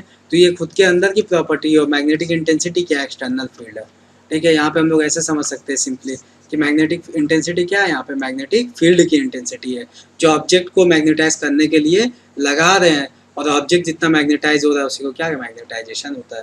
तो इसका जो फॉर्मूला आता है मैग्नेटाइजेशन, अब हम लोग डाइपोल को भी एम से रिप्रेजेंट करते हैं, ठीक है, या स्मॉल एम से रिप्रेजेंट करते हैं, ठीक है। वैसे हम लोग क्या, हम जो बुक में जो पढ़ते हैं स्मॉल एम को रिप्रेजेंट करते हैं डाइपोल, यहाँ पे हम लोग क्या करते हैं स्ट्रेंथ, ठीक है, पोल स्ट्रेंथ वैसे जनरली कहते हैं, क्या कहते हैं पोल स्ट्रेंथ। और यहाँ पे एम को हम लोग कहते हैं मैग्नेटिक मोमेंट, ठीक है, मैग्नेटिक मोमेंट कहते हैं। अब मैग्नेटाइजेशन को भी हम लोग एम से ही करते हैं, जनरली हम लोग एम डैश कर लेते हैं अभी, ठीक है। तो एम डैश के जो फॉर्मूला आता है वो होता है मैग्नेटिक मोमेंट अपॉन वॉल्यूम, ठीक है। या इसी को जब चेंज करेंगे यहाँ पे, ठीक है, वैसे इतना ही रहने दीजिए, मैग्नेटिक इसी को क्या लिख सकते हैं N I A by V, A से कैंसिल तो एन आई बाई एल भी कर सकते हैं, ठीक है। फॉर्मूले के यहाँ पे तो है नहीं कुछ, बट आपको ये रहना मैग्नेटाइजेशन क्या होता है यहाँ पे M by V, magnetic moment upon क्या हो जाएगा वॉल्यूम हो जाएगा। फिलहाल यहाँ से क्वेश्चन नहीं आने वाला है, बस आपको मैं यहाँ पे बता रहा हूँ क्या होता है यहाँ पे। मैग्नेटिक इंटेंसिटी जो होता है उसको एस से रिप्रेजेंट करते हैं, वो होता है B not by mu not, और एक्चुअल में अगर कोई अलग फील्ड कोई अलग मीडियम है तो mu not by U. Ability और ससेप्टिबिलिटी आता है, ठीक है। तो इसको हम लोग काई एम से रिप्रेजेंट करते हैं, इसको हम लोग म्यू से रिप्रेजेंट। तो ये दोनों में रिलेशन क्या होता है कि mu R equal to 1 plus chi M, formula यहाँ से आना है। अगर थियरी बनता है तो आपका फार्मूला फिक्स है कि यहीं से आना है, mu R equal to 1 plus chi M, ठीक है। आपको ससेप्टिबिलिटी और यहाँ पे परमेबिलिटी देगा, तो आपका फार्मूला यहीं से बनना है मैक्सिमम। अच्छा, यहाँ पे एक और फार्मूला बन जाएगा आपका, फिलहाल फार्मूला ये मैग्नेटिक इंटेंसिटी और मैग्नेटाइजेशन नहीं याद करना, क्या याद करना परमेबिलिटी और ससेप्टिबिलिटी। ससेप्टिबिलिटी के फॉर्म में जो आता है इससे मैग्नेटिक फील्ड की intensity equal to mu not, और यहाँ पे हो जाता है 1 प्लस काई एम, ठीक है, और एच। तो ये भी हो सकता है फॉर्मूला आपसे पूछ सकता है, ठीक है, कि यहाँ पे क्या मैग्नेटिक इंटेंसिटी दे दे और मैग्नेटिक फील्ड दे दे, तो यहाँ पे काई एम आपसे पूछ सकता है यहाँ पे, ठीक है। फिलहाल आपको मेन फार्मूला क्या याद करना है, mu R equal to 1 plus chi M, ठीक है। तो ये फार्मूले आपके हो गए, क्वेश्चन यहीं से बनना है mu R equal to 1 plus chi M. अब हम लोग यहाँ पे कुछ पार्टिकल्स की बात कर लेते हैं, कुछ यहाँ पे डायमैग्नेटिक पैरामैग्नेटिक क्या होते हैं। तो यहाँ पे हम लोग पहला पढ़ेंगे डायमैग्नेटिक, पैरामैग्नेटिक, और तो यहाँ पे डाया पैरा और फेरोमैग्नेटिक की बात करते हैं, ठीक है। तो इनमें मैग्नेटिक प्रॉपर्टी डाया में क्यों आती है, क्योंकि यहाँ पे होता है ऑर्बिटल मोशन ऑफ इलेक्ट्रॉन। तो पहला क्वेश्चन तो रीज़न ही पूछेगा, ड्यू टू ऑर्बिटल मोशन की वजह से यहाँ पे मैग्नेटिक प्रॉपर्टी आती है। इसमें क्यों आती है, इसमें आती है स्पिन मोशन ऑफ इलेक्ट्रॉन, ठीक है। और इसमें क्यों आती है, इसमें आता है फॉर्मेशन ऑफ डोमेन की वजह से, ठीक है। अब ये सब जब आप चैप्टर पढ़ेंगे तो ये समझ में आएगा क्या होता है। फिलहाल इसका हमें यहाँ पे ज़्यादा यूज़ है नहीं, हमें तो केवल यहाँ पे रट लेना है एक तरह से स्पिन मोशन, और यहाँ पे फेरो फॉर्मेशन ऑफ डोमेन की वजह से यहाँ पे स्पिन मोशन ऑफ इलेक्ट्रॉन, यहाँ पे ऑर्बिटल मोशन ऑफ इलेक्ट्रॉन की वजह से आएगा, ठीक है। अब ये जब मैग्नेटाइज होता है तो इसमें जो मैग्नेटिक फील्ड इंड्यूस होता है वो क्या होता है, वो एक्सटर्नल मैग्नेटिक फील्ड के अपोजिट है। मीन जैसे एक्सटर्नल फील्ड हमारे पास ये बी है, ठीक है, तो ये जो मैग्नेटाइज होगा ये कैसा होगा, अपोजिट डायरेक्शन में होगा, ठीक है। कैसा होगा ये, जैसे यहाँ पे बी एम अगर इसके अंदर जैसे हमारे पास ऑब्जेक्ट था, तो इसके अंदर जो मैग्नेटिक इंटेंसिटी आ रही है, सॉरी मैग्नेटिक फील्ड आ रही है, कैसी आ रही है, अपोजिट आ रही है, ठीक है। तो बी एम तो क्या होगा, लेस देन बी, तो B M is less than B, वो क्या होगा, अपोजिट डायरेक्शन में। तो पैरामैग्नेटिक क्या होगा, ये सेम डायरेक्शन में मैग्नेटाइज होता है, ठीक है। क्या होता है, ये सेम डायरेक्शन में मैग्नेटाइज होता है, तो क्या हो जाता है, ग्रेटर दैन जो भी हमारे पास हमने एक्सटर्नल फील्ड लगाया है, ठीक है। जैसे एक्सटर्नल फील्ड बी में इसको रखा, तो इसके अंदर जो आएगी अंदर जो फील्ड क्रिएट होगी क्या होगी, बाहर वाले फील्ड से ज़्यादा होगी, ठीक है। तो यहाँ पे हम लोग कह सकते हैं कि यहाँ पे मैग्नेटाइजेशन क्या होता है, यहाँ पे, तो यहाँ पे क्या होता है, यहाँ पे सेम डायरेक्शन में होता है, और क्या होता है, यहाँ पे मैग्नेट से थोड़ा सा बड़ा होता है। फेरोमैग्नेट की बात करते हैं, ये भी क्या होता है, सेम डायरेक्शन में तो होता है यहाँ पे, बट ये क्या होता है, ये बहुत ही ज़्यादा क्रिएट हो जाता है इसके अंदर, ठीक है। इसके अंदर क्या होती है, बहुत ही ज़्यादा क्रिएट, मतलब अपने अंदर ज़्यादा ही ये कुछ मैग्नेटिक फील्ड क्रिएट कर ले जाता है एक्सटर्नल से बहुत ज़्यादा, ठीक है। तो सबसे कम किस में है, यहाँ पे पूछा जाए, यहाँ पे सबसे कम मैग्नेटाइजेशन किस में होता है, तो डायामैग्नेटिक। उससे कम किस, उससे ज़्यादा किस में, पैरा, और सबसे ज़्यादा किस में होता है, फेरोमैग्नेटिक, ठीक है। मैग्नेटाइजेशन हो गया ये। अब हम लोग बात करते हैं यहाँ पे मैग्नेटाइजेशन और मैग्नेटिक इंटेंसिटी के बीच का रेशियो। मीन्स मैग्नेटिक इंटेंसिटी अगर हमने एच लगाया और मैग्नेटाइजेशन जो हमने कहा एम डैश, तो इसके बीच क्या रिलेशन है, ठीक है, मैग्नेटिक इंटेंसिटी और मैग्नेटाइजेशन के अंदर। तो यहाँ से हमने तो पहले ही देख लिया कि ये कैसा होता है, अपोजिट मैग्नेटाइज हो रहा है। कैसा हो रहा है, ये अपोजिट मैग्नेटाइज हो रहा है और पुअरली हो रहा है, ठीक है। तो यहाँ पे अगर हमने यहाँ पे इंटेंसिटी एच लगा दी है और मैग्नेटाइजेशन एम है, तो इसके बीच क्या होगा, नेगेटिव डायरेक्शन में होगा, क्या होता है, पुअर होता है, ठीक है। तो एम और एच के बीच का ये ग्राफ, और इसमें क्या होता है, इसमें सेम डायरेक्शन में होता है, और क्या होता है, यहाँ पे एक तरह से सफिशिएंट वैल्यू होती है, ठीक है, एम और एच का सेम डायरेक्शन। यहाँ पे भी सेम डायरेक्शन तो है, बट क्या है, बहुत ज़्यादा होती है, तो इसका ग्राफ कुछ इस तरह आता है, ठीक है। मैग्नेटाइजेशन और मैग्नेटिक इंटेंसिटी के बीच का ग्राफ। तो आपको हमेशा कभी भी ध्यान रखना है, किसके रिलेशन ध्यान रखना है, डाया मैग्नेटिक का, ठीक है। पैरा फेरो ना याद रहे, लेकिन डाया का जरूर याद रहे कि अपोजिट होता है, और एम और एच के बीच का कैसा ग्राफ होता है, यहाँ पे नेगेटिव होता है। अब आता है हमारे यहाँ पे ससेप्टिबिलिटी, पूछता है कि ससेप्टिबिलिटी टेम्परेचर पे कैसा रिलेट है। तो डाया, पैरा और फेरो। तो ससेप्टिबिलिटी की अगर यहाँ पे बात करता है, तो ससेप्टिबिलिटी जो होता है हमारे पास, काई और यहाँ पे टेम्परेचर, तो ये होता है इंडिपेंडेंट। कैसा होता है, इंडिपेंडेंट। और यहाँ से काई एम दिख भी रहा है, क्या होता है यहाँ पे काई एम, नेगेटिव। क्या दिख रहा है यहाँ पे, काई एम, क्योंकि नेगेटिव है, तो यहाँ पे ध्यान रखना डायामैग्नेटिक काई एम क्या होगा, नेगेटिव, और क्या होगा, स्मॉल, ठीक है। ये पूछता है क्वेश्चन यहाँ पे। और यहाँ पे पैरा के लिए क्या हो जाएगा, यहाँ पे डायामैग्नेटिक। यहाँ पे रिलेशन देख लेते हैं टेम्परेचर का, काई एम और टी कैसा है, यहाँ पे इनवर्स प्रोपोर्शनल है, ठीक है, जिसको हम लोग कहते हैं क्यूरी, क्या कहते हैं इसको, क्यूरीज लॉ कहते हैं, ठीक है। और काई इसके लिए क्या दिख रहा है, पॉजिटिव डायरेक्शन में होना है, तो पहली बात तो पॉजिटिव होगा, और लेकिन होना क्या है, स्मॉल होना है, ठीक है। अब इसके लिए जो हम लोग काई और टी के बीच का टेम्परेचर याद करते हैं, वो हमारे पास कुछ टेम्परेचर इस तरह आ जाता है, ये और फिर ये, ठीक है। तो यहाँ से जो फेरो का मेन बनता है वो क्या होता है, ये बनता है फेरो का मेन, ठीक है।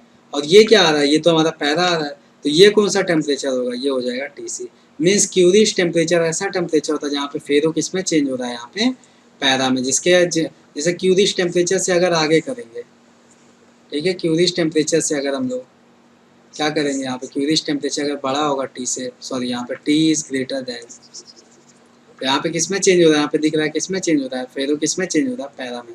फेरो का मेनली कौन सा, ये वाला ग्राफ है, ठीक है। तो यहाँ पे जो काई एम, और यहाँ पे काई कैसा होता है, यहाँ पे काई होता है पॉजिटिव, और क्या हो जाएगा, यहाँ पे लार्ज होगा, ठीक है। तो ये ध्यान रखना आपको, नेगेटिव स्मॉल किस में होता है, काई एम। यहाँ पे पहले कुछ ना याद है तो आपको याद रखना, डाया के लिए क्या होता है, नेगेटिव। हमने वहाँ पे इंटेंसिटी का ग्राफ भी देखा, कैसा आया था, नेगेटिव, ठीक है। और यहाँ पे जो मैग्नेटाइजेशन हो रहा था, डायरेक्शन भी कैसी थी उसकी, नेगेटिव, ठीक है। तो डाया के लिए आप कुछ नहीं तो आप नेगेटिव याद कर लीजिए, ठीक है। अब आता है हमारा यहाँ पे परमिएबिलिटी कैसी होती है। तो इसकी जो परमिएबिलिटी होती है डाया मैग्नेटिक की, वो होती है यहाँ पे 1 और 0 के बीच में, ठीक है। तो यहाँ पे 1 और 0 के बीच में आएगी, ठीक है, less than 1 and greater than 0। Paramagnetic का जो आता है वो आता है ग्रेटर देन 1, ठीक है। और इसका जो आता है उसका कुछ बहुत, मतलब ये तो फिक्स है कि म्यू आर की वैल्यू तो नेगेटिव कभी नहीं हो सकती, ठीक है। तो कभी अगर क्वेश्चन पूछता भी है कि बताओ 4 ऑप्शन देता है, तो पहली बात तो इसको नेगलेक्ट कर देना आप, कि म्यू आर कभी नेगेटिव नहीं होता है। होता क्या नेगेटिव? काई एन होता है, ठीक है। तो म्यू आर तो कभी नेगेटिव नहीं होगा। हाँ, इसके लिए क्या है, 0-1 के बीच में, इसके 1 से ज़्यादा, इसके लिए 1 से बहुत ज़्यादा होगा। तो ये हमारे पास क्या हो गया, सब्सटेंस से रिलेटेड बात हो गई। इसके अलावा एक ग्राफ आता है यहाँ पे, हिस्टेरिसिस का ग्राफ। यहाँ पे हमारे पास जो ग्राफ आता है हिस्टेरिसिस, ठीक है। ये फिलहाल हम लोग फेरोमैग्नेटिक के लिए बनाते हैं। ग्राफ क्यों बनता है, देखिए यहाँ पे ये ग्राफ इसलिए बनता है क्योंकि जब फेरोमैग्नेटिक को किसी हम एक्सटर्नल मैग्नेट में रखते हैं तो ये क्या होता है, मैग्नेटाइज हो जाता है, ठीक है। मैग्नेटाइज बहुत ज़्यादा होता है, और जब हम इसको हटा भी देते हैं मैग्नेट, तब भी इसके अंदर क्या रहता है, इसके अंदर मैग्नेटिक प्रॉपर्टी रहती है, ठीक है। तब भी इसके अंदर क्या रहना, मैग्नेटिक प्रॉपर्टी रहती है। तो इसी से रिलेटेड ग्राफ है कि जब हम लोग यहाँ पे बढ़ाते हैं, और इसका ग्राफ आया कहाँ था, हमने देखा भी था यहाँ पे, एम और एच का ग्राफ, मीन्स मैग्नेटिक फील्ड और इंटेंसिटी का जो ग्राफ था हमारा, वो कैसा आया था, यहाँ पे कुछ इस तरह आया था हमारे पास, ठीक है। ये वाला हमारे पास ग्राफ आया था। तो यहाँ पे जो ग्राफ आया था कि इसमें कैसा मैग्नेटाइज हो रहा है, कुछ इस तरह हमारे पास ग्राफ आया था, एम और एच के बीच का ग्राफ, ठीक है। अब यही क्या है यहाँ पे, इसी को हम लोग क्या कहते हैं, यहाँ पे जितना फील्ड इसके अंदर प्रोड्यूस होता है, जितना मैग्नेटाइज होता है, तो बी और एच भी कह सकते हैं इसको। फिलहाल हम लोग क्या कहते हैं यहाँ पे, अच्छा एम डैश से लिखते हैं मैग्नेटाइजेशन, और ये क्या होता है, इंटेंसिटी। तो जब हमने इंटेंसिटी को बढ़ाया तो मैग्नेटाइज होता चला गया, ठीक है। ये वाला पाथ फॉलो कर रहा है। बट जैसे जैसे हम लोग एच को क्या करते हैं, अब एच को हटाना शुरू करते हैं, मीन्स एक्सटर्नल फील्ड हम लोग हटाना शुरू किया, तो हटा भी देते हैं हम लोग, तब भी इसके अंदर क्या होता है, मैग्नेटिक प्रॉपर्टी रहती है, ठीक है। ये देखिए यहाँ पे इसकी इतना क्या है, तब भी ये मैग्नेटाइज है इतना। और ये जो मैग्नेटाइज रहता है, मैग्नेटिक इंटेंसिटी हटा, मतलब एक्सटर्नल फील्ड हटाने के बाद भी इसके अंदर जितनी मैग्नेटिक प्रॉपर्टी बचती है, उसी को हम लोग क्या कहते हैं यहाँ पे हम लोग कहते हैं यहाँ पे रिटेंशन। रिटेंशन मतलब क्या है, यहाँ पे रिटेन किया हुआ है ना यहाँ पे, तो इसको हम लोग कहते हैं रिटेंटिविटी। रिटेंशन से क्या आता है यहाँ पे, रिटेंटिविटी मीन्स एक्सटर्नल फील्ड हटाने के बाद भी इसके अंदर जो मैग्नेटिक प्रॉपर्टी है उसकी वैल्यू रिटेंटिविटी है, ठीक है। अब इसको भी जीरो करने के लिए हमें जो एक्स्ट्रा, क्योंकि हमने तो हटा ही दिया एक्सटर्नल फील्ड, अब इसके अलावा हम लोग एक्स्ट्रा अपोजिट डायरेक्शन में जो लगाएंगे, एक्स्ट्रा क्या, अपोजिट डायरेक्शन में, ठीक है। ये हमने मान लिया लगा दिया, तब ये यहाँ जाके जीरो हो रहा है, एम कहाँ जाके जीरो है, यहाँ। तो हमने जो ये एक्स्ट्रा लगाया है, ठीक है, जो हमने एक्स्ट्रा ये जो लगा दिया एक्सटर्नल फील्ड, ठीक है, एक्स्ट्रा जो इंटेंसिटी दी है नेगेटिव डायरेक्शन में, ये क्या होता है, ये होता है कोएसिविटी, ठीक है। तो ये क्या है, ये है एक्सटर्नल जो हमने फील्ड अप्लाई किया है नेगेटिव डायरेक्शन में। बट ये क्या, रिटेंटिविटी, ये मैग्नेट का है, ये किसका है, सॉरी, ये अपने ऑब्जेक्ट या फेरो मैग्नेट का है, ठीक है। याद रखना रिटेंटिविटी किसका है, फेरो का है, बट यहाँ पे कोएसिविटी किसका है, फील्ड का, एक्सटर्नल का, ठीक है। अब यहीं से रिलेटेड आ जाता है हमारे पास, यहाँ पे दो वर्ड आते हैं हमारे पास, सॉफ्ट और यहाँ पे हार्ड आता है, ठीक है। सॉफ्ट मैग्नेट मटेरियल क्या होता है और हार्ड मैग्नेट मटेरियल, सॉफ्ट और हार्ड।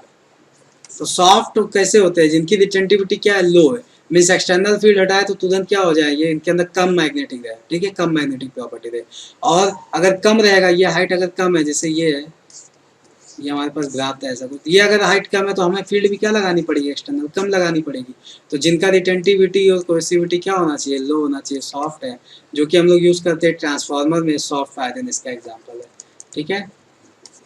और हार्ड क्या होता है, जिनकी रिटेंटिविटी क्या बहुत ज़्यादा, मतलब फील्ड हटा दिए तब भी इनके पास ज़्यादा प्रॉपर्टी है, ठीक है, मैग्नेट वाली। तो आज तो कोएसिविटी भी क्या होगी, इनकी हाई होगी, क्योंकि इसको अगर मैग्नेटिक प्रॉपर्टी ज़्यादा है तो इसको अगर जीरो करना है तो कोएसिविटी भी क्या होगी यहाँ पे ज़्यादा। और इसका एग्जाम्पल क्या होता है, स्टील, ठीक है।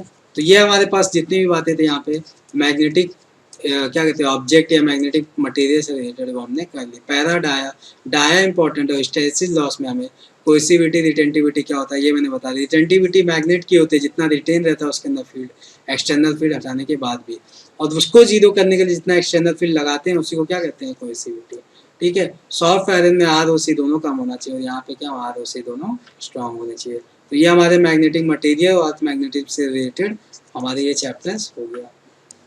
अब हम लोग बात करेंगे यहाँ पे इलेक्ट्रोमैग्नेटिक इंडक्शन से, ठीक है, इलेक्ट्रोमैग्नेटिक इंडक्शन से। इस चैप्टर में हमें मेनली जो पढ़ना है वो पढ़ना है फिलहाल यहाँ पे ईएमएफ पढ़ना है, ठीक है, इंड्यूस इलेक्ट्रोमैग्नेटिक फोर्स पढ़ना है, ठीक है, यहाँ पे ईएमएफ पढ़ना है। यहाँ पे फिलहाल हम लोग फाई की बात कर लेते हैं। यहाँ पे फाई इक्वल टू क्या होता है, बी डॉट ए, ठीक है, मैग्नेटिक फ्लक्स, ठीक है, और ये बी डॉट ए। अब यहाँ पे क्वेश्चन क्या बनाता है, यहाँ पे सिंपली क्वेश्चन बना देगा कि कोई यहाँ पे मैग्नेटिक फील्ड है, ठीक है। यहाँ पे एरिया दे देगा तो पूछेगा आंसर 5 बताना है। ठीक है, फिलहाल ऐसा इजी तो बनाता नहीं है क्वेश्चन। यहाँ पे एरिया को कुछ एंगल पे देगा, तो एंगल पे देगा तो क्या होगा, बी ए कॉस थीटा। तो यहाँ पे जैसे हमारे पास ये प्लेन दे दिया, सॉरी यहाँ पे हमारे पास जैसे ये प्लेन दे दिया है। ठीक है, तो इसका एरिया वेक्टर जब हम बनाएंगे तो इसका एरिया वेक्टर कैसा आएगा, जैसे ये हमारे पास 2D अगर स्ट्रक्चर है,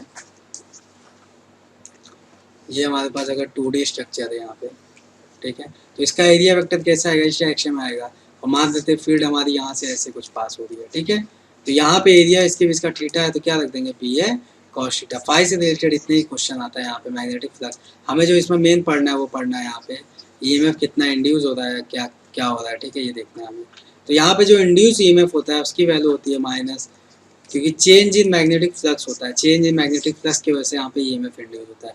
जैसे कैसे कैसे चेंज कर सकते हैं, ये देखिए, जैसे हमारे पास ये एरिया था, इसमें फील्ड है, तो एक तो हम लोग कर सकते हैं कि फील्ड को बढ़ा घटा के, ठीक है, एक तो यहाँ पे बी के अंदर चेंज कर सकते हैं। दूसरा हम लोग क्या, मैग्नेटिक फील्ड को कांस्टेंट करके क्या एरिया को बड़ा या छोटा करके, ठीक है, तो हम लोग एरिया को भी चेंज करके यहाँ पे ईएमएफ इंड्यूस कर सकते हैं। ठीक है, ईएमएफ की वैल्यू क्या होती है, minus D phi by D T. अब यहाँ पे जो भी चेंज करे B dot A upon T. ठीक है, अब यहाँ पे अगर बी चेंज कर रहा है तो इसका रेट देगा D B by D T, area change कर रहा है तो यहाँ पे इसका रेट दे देगा। ठीक है, अब यहाँ पे हमारे पास उसके अलावा आता है यहाँ पे हमारे पास आ जाएगा यहाँ पे डायरेक्शन ऑफ इंड्यूस ईएमएफ की डायरेक्शन कहाँ होगा। ठीक है, तो डायरेक्शन हमेशा याद रखना कि जो ईएमएफ का डायरेक्शन होगा वो हमेशा जो चेंज होता है उसको अपोज करने की कोशिश करेगा। ठीक है, यहाँ पे हम कुछ एग्जांपल लेंगे, जैसे हमारे पास कॉइल है, इसमें करंट कैसे ऐसे जा रही है, ठीक है, बट अब हम क्या कर रहे हैं, जैसे यहाँ पे करंट आई जा रही है तो सेंटर पे फील्ड कैसा होगा, सेंटर पे फील्ड हमारा डाउनवर्ड होगा, दिख रहा होगा यहाँ पे राइट हैंड पाम रूल से कि ये हमारा थंब हो गया, ये हमारा डायरेक्शन हो गया पॉइंट का, तो कैसा जा रहा है यहाँ पे थंब का डायरेक्शन, तो कैसा आ रहा है यहाँ पे डाउनवर्ड जाएगा फील्ड। ठीक है, तो ये हमारे पास अभी फील्ड है। अब हम लोग क्या करते हैं, इसमें डाउनवर्ड फील्ड और बढ़ा दें, और क्या लेके आ रहे हैं इसमें डाउनवर्ड। तो जब बढ़ाएंगे अगर डाउनवर्ड तो ये क्या करेगा, इंड्यूस जो ईएमएफ होगा क्या करेगा, अपोज करने की कोशिश करेगा। ठीक है, तो इसको क्या करेगा, डॉट फील्ड लेके आने की कोशिश करेगा। कैसा लेके आने का, क्योंकि हम क्या कर रहे हैं, हम तो बढ़ा रहे हैं फील्ड, तो ये क्या करेगा, डॉट फील्ड। तो चेंज कैसा करेगा, करंट को अपोजिट डायरेक्शन में घुमा देगा, क्योंकि जब करंट को घुमा देगा तो क्या हो जाएगा, यहाँ पे डॉट फील्ड अपने आप क्रिएट हो जाएगी। तो ये क्या करेगा, चेंज को अपोज करेगा। या फिर आप ऐसे देख सकते हैं कि अगर कॉइल है, ठीक है, इसमें अगर ऐसे करंट जा रही है एंटी क्लॉकवाइज, ठीक है, यहाँ पे एंटी क्लॉकवाइज जा रही है, तो हमारे सामने करंट ये जा रही है। ठीक है, तो ये क्या हो जाएगा, यहाँ से अगर हम देख रहे हैं तो कौन सा डायरेक्शन दिख रहा है, ये हमारे पास ये दिख रहा है नॉर्थ डायरेक्शन। ठीक है, हमारे पास एक कोई मैग्नेट लेके आ रहे हैं, नॉर्थ ही डायरेक्शन है, तो नॉर्थ और नॉर्थ क्या करेगा, ये रिपेल करेगा ना, ये क्या करेगा, आपस में रिपेल करेगा। तो ये क्या करेगा, जैसे हम लेके आ रहे हैं तो रिपेल करने की कोशिश करेगा, तो ये क्या करेगा, फिर अपोज कर रहा है, मतलब इसको फिर अट्रैक्ट करने की कोशिश करेगा। तो अट्रैक्ट कैसे करेगा, ये अपने डायरेक्शन को चेंज करके ये साउथ बन जाएगा। ठीक है, तो क्या बन जाएगा, ये साउथ नॉर्थ को क्या अट्रैक्ट करेगा। ठीक है, तो डायरेक्शन को हमेशा क्या करना है, हमें डायरेक्शन को हमें हमेशा अपोज करना ही है में। ठीक है, तो यहाँ पे हमारे पास जो भी डायरेक्शन, जैसे हमारे पास दो कॉइल देता है यहाँ पे, ये हमारे पास आई करंट जा रही है और ये हमारे पास मान लेते सेम डायरेक्शन में करंट। ठीक है, कहता है इस कॉइल को इसके पास लेके आ रहे हैं, इस कॉइल को हम लोग क्या कर रहे हैं, इस कॉइल को हम लोग इसके पास लेके आ रहे हैं। तो दिख रहा होगा जब पास आएगा तो क्या है, दोनों में सेम करंट है ना। यहाँ पे अगर एक आप कभी भी कॉइल वाला क्वेश्चन एक पार्ट को जिसको लेफ्ट को देख रहे हैं तो लेफ्ट को देखना, तो इससे आसानी होगी। तो यहाँ पे करंट क्या है, यहाँ पे करंट सेम डायरेक्शन में है। ठीक है, सेम डायरेक्शन में क्या होता है, अट्रैक्ट होते हैं। ठीक है, अट्रैक्ट होते हैं, ऊपर से हम लोग क्या लेके आ रहे हैं, और पास लेके आ रहे हैं।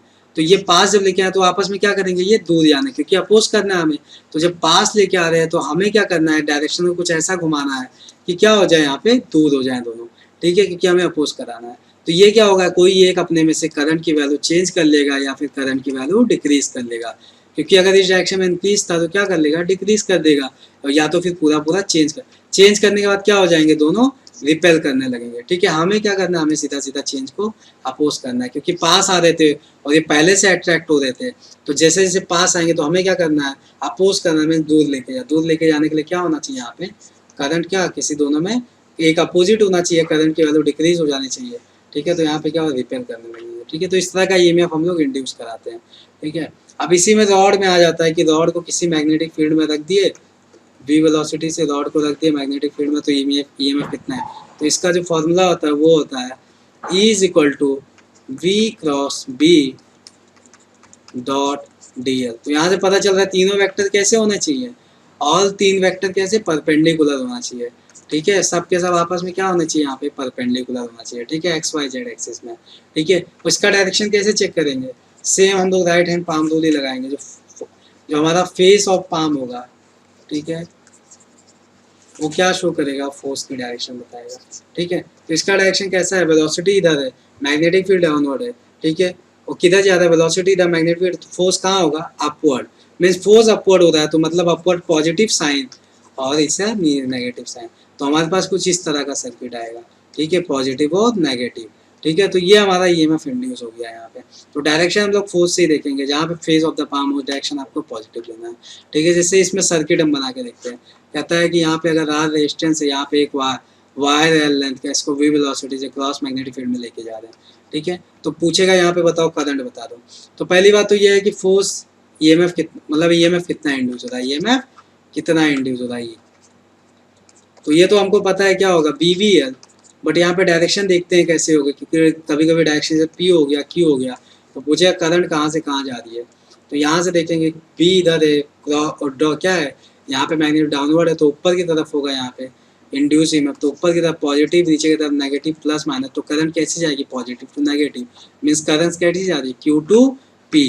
तो करंट जानी है हमारी Q से P डायरेक्शन में, इधर जानी है।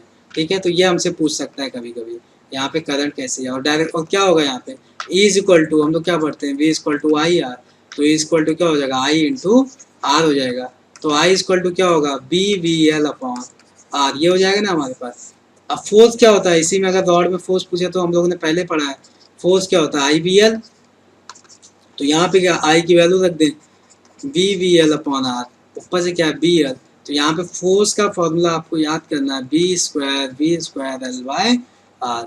ये हमारे पास फोर्स का फॉर्मूला आ गया। तो आई का फॉर्मूला तो हम ना भी याद करें तो हो जाएगा हमारा, लेकिन फोर्स का क्या है हम सीधा सीधा याद कर लेंगे, क्योंकि यहाँ से क्वेश्चन, क्योंकि फोर्स और एल के बीच का ग्राफ पूछ सकता है, फोर्स और वेलोसिटी के बीच का ग्राफ पूछ सकता है यहाँ से। तो ये हमारे लिए इंपॉर्टेंट है। ठीक है, कि कोई रॉड है, उसके फोर्स और वेलोसिटी के बीच का ग्राफ बता दो। फोर्स और एल का तो हम यहीं से देख सकते हैं, डायरेक्ट रिलेशन है। बट फोर्स और वेलोसिटी का क्या है, यहाँ पे फोर्स अगर ये वेलोसिटी इधर है तो कैसा आ रहा है, यहाँ पे पैराबोला बन रहा है। ठीक है, अब इसी में पावर पूछ सकता है वो आपको, कि पावर बता दो कितना होगा। तो पावर इक्वल टू क्या होता है, I square into R. Power equal to हमारे पास जो होता है वो होता है आई स्क्वायर इंटू आर होता है। अब आई की वैल्यू क्या है यहाँ पे, बी वी बाई एल। तो B square V square L square upon R square into क्या आर से आर क्या कैंसिल। तो ये हमारे पास पावर, यहाँ से कुछ भी पूछ सकता है। फिलहाल आपको क्या याद करना है, एक E equal to B B L और एक फोर्स की वैल्यू याद करनी है। ठीक है, यहाँ से आपका यहाँ से काम हो जाएगा। इसके अलावा यहाँ पे इंड्यूस ईएमएफ हमसे सर्कुलर डिस्क में पूछता है, कि कोई डिस्क को अगर मैग्नेटिक फील्ड में रोटेट कर रहे हैं तब भी तो ये डिस्क क्या होगा, कट कर दिए ना लाइंस। तो इसके अंदर जो होता है मैग्नेटिक फील्ड इंड्यूस, जैसे ये सेंटर है, ये आर रेडियस है, तो इसके अंदर जो ईएमएफ होता है इंड्यूस वो होता है half B omega L square. और डायरेक्शन कहाँ से कहाँ होनी है इसकी, तो डायरेक्शन की बात करते हैं, अगर डाउनवर्ड फील्ड है तो मान लेते हैं अगर ओमेगा इधर घूम रहा है, ठीक है, तो एक पॉइंट ये ले लेते हैं। ठीक है, एक हम लोग छोटा सा लेंथ लेते हैं, तो इधर जा रही है वेलोसिटी। ठीक है, मैग्नेटिक फील्ड कैसे क्रॉस है, एल भी कैसा है, लेंथ है, तो वेलोसिटी इधर है क्रॉस मैग्नेटिक फील्ड, तो कैसा आ रहा है यहाँ पे, इस साइड आ रहा है पॉजिटिव, और इधर क्या आ रहा है नेगेटिव। तो अगर ऐसे घूम रहा है तो पॉजिटिव किधर आ रहा है, सेंटर की तरफ। ठीक है, वो हमारा क्या बन रहा है, पॉजिटिव। अब ऐसे जितने भी यहाँ पे जितने भी तार लगा देगा अंदर, सब क्या हो जाएंगे आपस में, पॉजिटिव नेगेटिव, पॉजिटिव नेगेटिव। ठीक है, पॉजिटिव नेगेटिव, सब क्या है पैरेलली, सब क्या होगा। तो यहाँ पे अगर नेट पूछे या एक का पूछे तब भी कितना आना है, हाफ, क्योंकि हमें पता है, क्योंकि दो दो बैटरी जब यहाँ पे पैरेलली जुड़े होते हैं ई और ई वैल्यू के, तो नेट भी कितना आता है इनका, ई आता है। ठीक है, तो ये अगर यहाँ पे हमें पैरेलली होगा ऐसे, ठीक है, तो हाफ बी होगा एल स्क्वायर होता है। ठीक है, या फिर यही चीज़ हमको रॉड करके दे दे। ठीक है, ये हमारे पास रॉड है, यहाँ पे हिंज किया है, इसको यहाँ पे वी से घुमा रहा है, लेंथ है, परपेंडिकुलर है। ठीक है, क्रॉस, तब भी क्या आना है यहाँ पे पॉजिटिव, और ये क्या आएगा नेगेटिव। अच्छा, ये वेलोसिटी अगर चेंज कर दे तो, अब ये डिस्क की वेलोसिटी यहाँ ना देखे, डिस्क की वेलोसिटी हमारे पास यहाँ ना देखे, अब हमें इधर लेके जा रहा है। ठीक है, इस डायरेक्शन में घुमा, मैं उनका अब इधर है, तो इधर हमारे पास वेलोसिटी मैग्नेट डाउनवर्ड है, तो किधर आ रहा है इंड्यूस, लेफ्ट साइड आ रहा है। मीन्स अब हमारा ये पॉजिटिव और ये नेगेटिव, ये पॉजिटिव ये नेगेटिव होना है। ठीक है, तो आप डायरेक्शन भी किससे देखेंगे, राइट हैंड पाम रूल से देखेंगे। और रॉड के केस में भी यही चीज़ सेम कर लेंगे, वेलोसिटी इधर तो ये पॉजिटिव ये नेगेटिव, ठीक है। तो ये हमारा क्या हो गया, इंड्यूस्ड ईएमएफ से रिलेटेड बातें हो गई। तो हम लोग क्या क्या चेक कर रहे हैं यहाँ पे राइट हैंड पाम रूल से, अगर हमें मैग्नेटिक फील्ड निकालना है तब भी हम कैसे देख रहे हैं, जैसे कोई वायर है आई, यहाँ पे मैग्नेटिक फील्ड पी पॉइंट पे, तब भी क्या राइट हैंड पाम रूल यहाँ पे पी पॉइंट की डायरेक्शन शो करता है। ये हमेशा क्या, ये करंट या वेलोसिटी शो करनी है, थंब हमेशा क्या शो करेगी, थंब हमेशा शो करनी है करंट या वेलोसिटी, इस बात का आप ध्यान रखिए, ठीक है। तो मैग्नेटिक फील्ड कैसा आ रहा है यहाँ पे, डाउनवर्ड आ रहा है, फेस, फेस हमेशा यहाँ पे क्या, फेस जब चेक कर रहे हैं तो ये फील्ड कभी बता रहा है, कभी क्या बता रहा है, फोर्स बता रहा है, कभी ईएमएफ बता रहा है, ठीक है। तो फील्ड कैसा आ रहा है यहाँ पे, क्रॉस आ रहा है, ठीक है। इसके अलावा हमने क्या पढ़ा, force equal to B I L, ठीक है। अब यहाँ पे क्या है, आई करंट है और मैग्नेटिक फील्ड अगर क्रॉस है तो फोर्स बताना, तो ये वापस से करंट, और ये क्या है मैग्नेटिक फील्ड यहाँ पे, तो फोर्स कैसा जा रहा है यहाँ पे, लेफ्ट साइड में जा रहा है, तो ये फोर्स हो गया। तो थंब हमेशा क्या करना है, आई या बी शो करना है, ठीक है। उसी तरह चार्ज है हमारा, कोई भी वेलोसिटी से मैग्नेटिक फील्ड क्रॉस है, ठीक है, तो इसमें कैसा चार्ज इधर जा रहा है, मैग्नेटिक फील्ड क्रॉस है, तो कैसा लगेगा, फोर्स अपवर्ड, ठीक है। सब पॉजिटिव के लिए है ये, ठीक है। ईएमएफ की भी बात हम लोगों ने कर दी, ईएमएफ क्या, वी वी एल, ठीक है। कोई रॉड है हमारे पास, कोई एल से जा रहा है, मैग्नेटिक फील्ड क्रॉस है, ठीक है, मतलब वी वेलोसिटी से जा रहा है यहाँ पे, तो कैसा ये वी जा रहा है, मैग्नेटिक फील्ड अंदर है, तो फोर्स कैसा आ रहा है, ऊपर की तरफ। तो हम लोग सब कुछ कैसा चेक कर रहे हैं, सब कुछ हम लोग चेक कर रहे हैं राइट हैंड थंब रूल से, ठीक है। बस थंब रूल अगर आपको ये फील्ड वाला ना है, क्योंकि ये तो सबको पता होता है, आप इतना याद करिए, फोर्स निकालना हो या आपका ईएमएफ निकालना हो, right hand thumb rule, force equal to क्या होता है, बी आई एल, और यहाँ पे हमारे पास ईएमएफ कितना होता है, बी वी एल, ठीक है। तो यहाँ पे हमारे पास बी वी एल और यहाँ पे क्या है, फोर्स बी आई एल, और दोनों किससे चेक करेंगे हम लोग, राइट हैंड, जैसे force equal to B I L, तो E M F equal to B V L, और दोनों किससे चेक करना है हमको, राइट हैंड थंब रूल से, ठीक है। थंब रूल से हम यहाँ से देखेंगे, यहाँ पे हम फ्लेमिंग रूल का यूज़ नहीं करेंगे, ठीक है, क्योंकि कंफ्यूज दोनों हम लोग किससे, राइट हैंड थंब रूल से चेक करेंगे। तो ये ईएमएफ से रिलेटेड हमारी कुछ बातें हो गई यहाँ पे। इसके अलावा यहाँ पे आता है म्यूचुअल इंडक्टेंस, और यहाँ पे आता है इंडक्टेंस, इंडक्टेंस और म्यूचुअल इंडक्टेंस, ठीक है। तो किसी भी बॉडी में जब किसी भी कॉइल या किसी भी वायर में अगर यहाँ पे क्या होता है, ईएमएफ इंड्यूस होता है, साथ ही साथ क्या होता है, इंडक्टेंस भी होता है। तो एल का फॉर्मूला जो होता है यहाँ पे हमारे पास आता है एन इक्वल टू 5/I, ठीक है। बट एम जो होता है वो होता है जैसे N2 अपॉन यहाँ पे जो हमारे पास आएगा I1, ठीक है। ये क्या है, म्यूचुअल ये म्यूचुअल इंडक्टेंस दूसरे में पहले के वजह से, जैसे हमारे पास दो कॉइल है, ठीक है, कॉइल नंबर 1 कॉइल नंबर 2, तो ये क्या है, म्यूचुअल इंडक्टेंस दूसरे में किसकी वजह से, पहले की वजह से। तो पहले की वजह से जो आएगा वो क्या आएगा, इसका करंट आएगा, यहाँ पे हमने इसकी रखी है, ठीक है। और पहले की बात करेंगे तो M mutual induction 1/2 equal to क्या होगा, N1 अपॉन दूसरे का करंट I2, ठीक है। I2 एक्चुअल में आता कहाँ से, ये मैग्नेटिक फील्ड से आता है। अलग मैंने कहा था मैग्नेटिक फील्ड अगर जनरली आएगा तो क्या एक्सटर्नल हमको लेना है, ठीक है। तो दूसरे की वजह से कितना मैग्नेटिक फील्ड है वो कराएगा। तो यहाँ पे ये फॉर्मूला हमको याद रखना है कि यहाँ पे L इक्वल टू क्या होता है, N5/I होता है, नंबर ऑफ टर्न्स होता है, और ये क्या होता है, N2 अपॉन I1 होता है, ठीक है। यहाँ पे दूसरे की वजह से यहाँ पे क्या होता है, करंट होता है।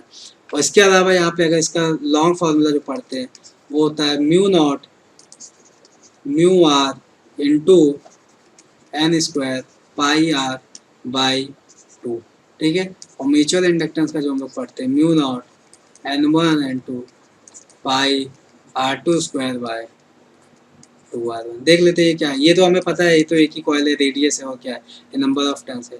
इसकी बात करते हैं, ये क्या है, ये जो R2 है ये इनर रेडियस है, ये क्या है, इनर रेडियस, और ये R1 जो है क्या है, आउटर रेडियस है, ठीक है। ये आया कहाँ से फॉर्मूला, एक बार इसको हम लोग प्रूफ करते हैं, ठीक है, ताकि आपको प्रोसेस पता रहे कि क्या करना है, ठीक है। जैसे हमारे पास ये R2 रेडियस का इनसाइड वाला हो गया, ये R1 रेडियस का आउटसाइड वाला हो गया, ठीक है। तो इसमें करंट जा रही है हमारे पास कुछ I1 करंट जा रही है, ठीक है। मान लेते हैं कितनी करंट जा रही है यहाँ पे, I1 करंट जा रही है, ठीक है।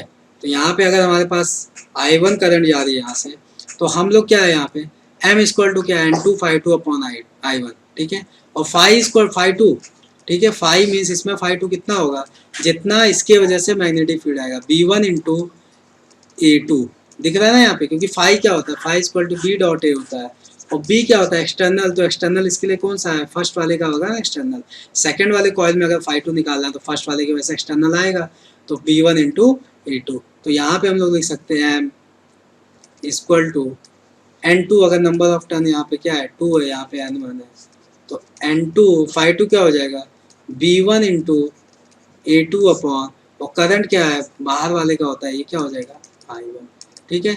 तो N2 हो जाएगा, B1 कितना आएगा, तो वायर की वजह से किसी क्या सर्कुलर वायर होल वायर की वजह से कितना आता है B is equal to mu not, और क्या हो जाएगा यहाँ पे mu not by 2 I1 by इसका रेडियस कितना है R1 है, ठीक है, क्योंकि हमें इसकी वजह से निकालना है। तो यहाँ पे हो जाएगा mu naught by 2 I1 bye क्या हो जाएगा R1, और ये एरिया किसका अंदर वाले का, तो ये हो जाएगा पाई R2 का स्क्वायर, ठीक है। और ये क्या है करंट I1, तो I1 से I1 क्या हो गया कैंसिल, तो क्या आ गया N2 is equal to mu not upon 2।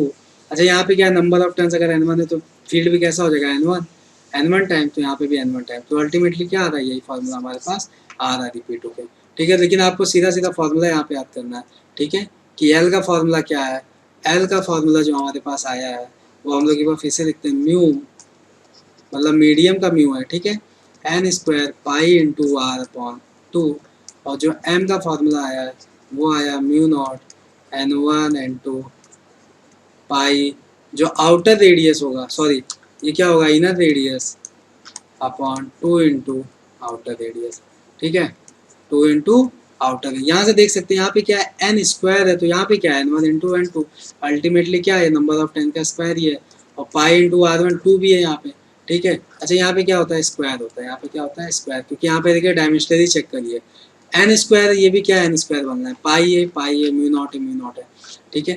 ये क्या है यहाँ पे केवल आर आ रहा है, एल आ रहा है डायमेंशन, यहाँ पे क्या आ रहा है डायमेंशन, यहाँ पे भी क्या आएगा एल ही तो आएगा, क्योंकि ये भी लेंथ है ये भी लेंथ है, ये स्क्वायर है, ठीक है। तो आप इस तरह इसको कंपेयर करके याद कर सकते हैं, तो बी क्या है नीचे भी यहाँ पे 2 ही है, ठीक है। तो म्यू नॉट एन स्क्वायर पाई, आप एक ही याद करिए, इसको फिर n1 कर देना n2 कर देना, इसको स्क्वायर कर देना, ठीक है। तो यहाँ पे हमारा म्यूचुअल इंडक्टेंस से रिलेटेड हमारे यहाँ पे क्वेश्चन हो जाएंगे।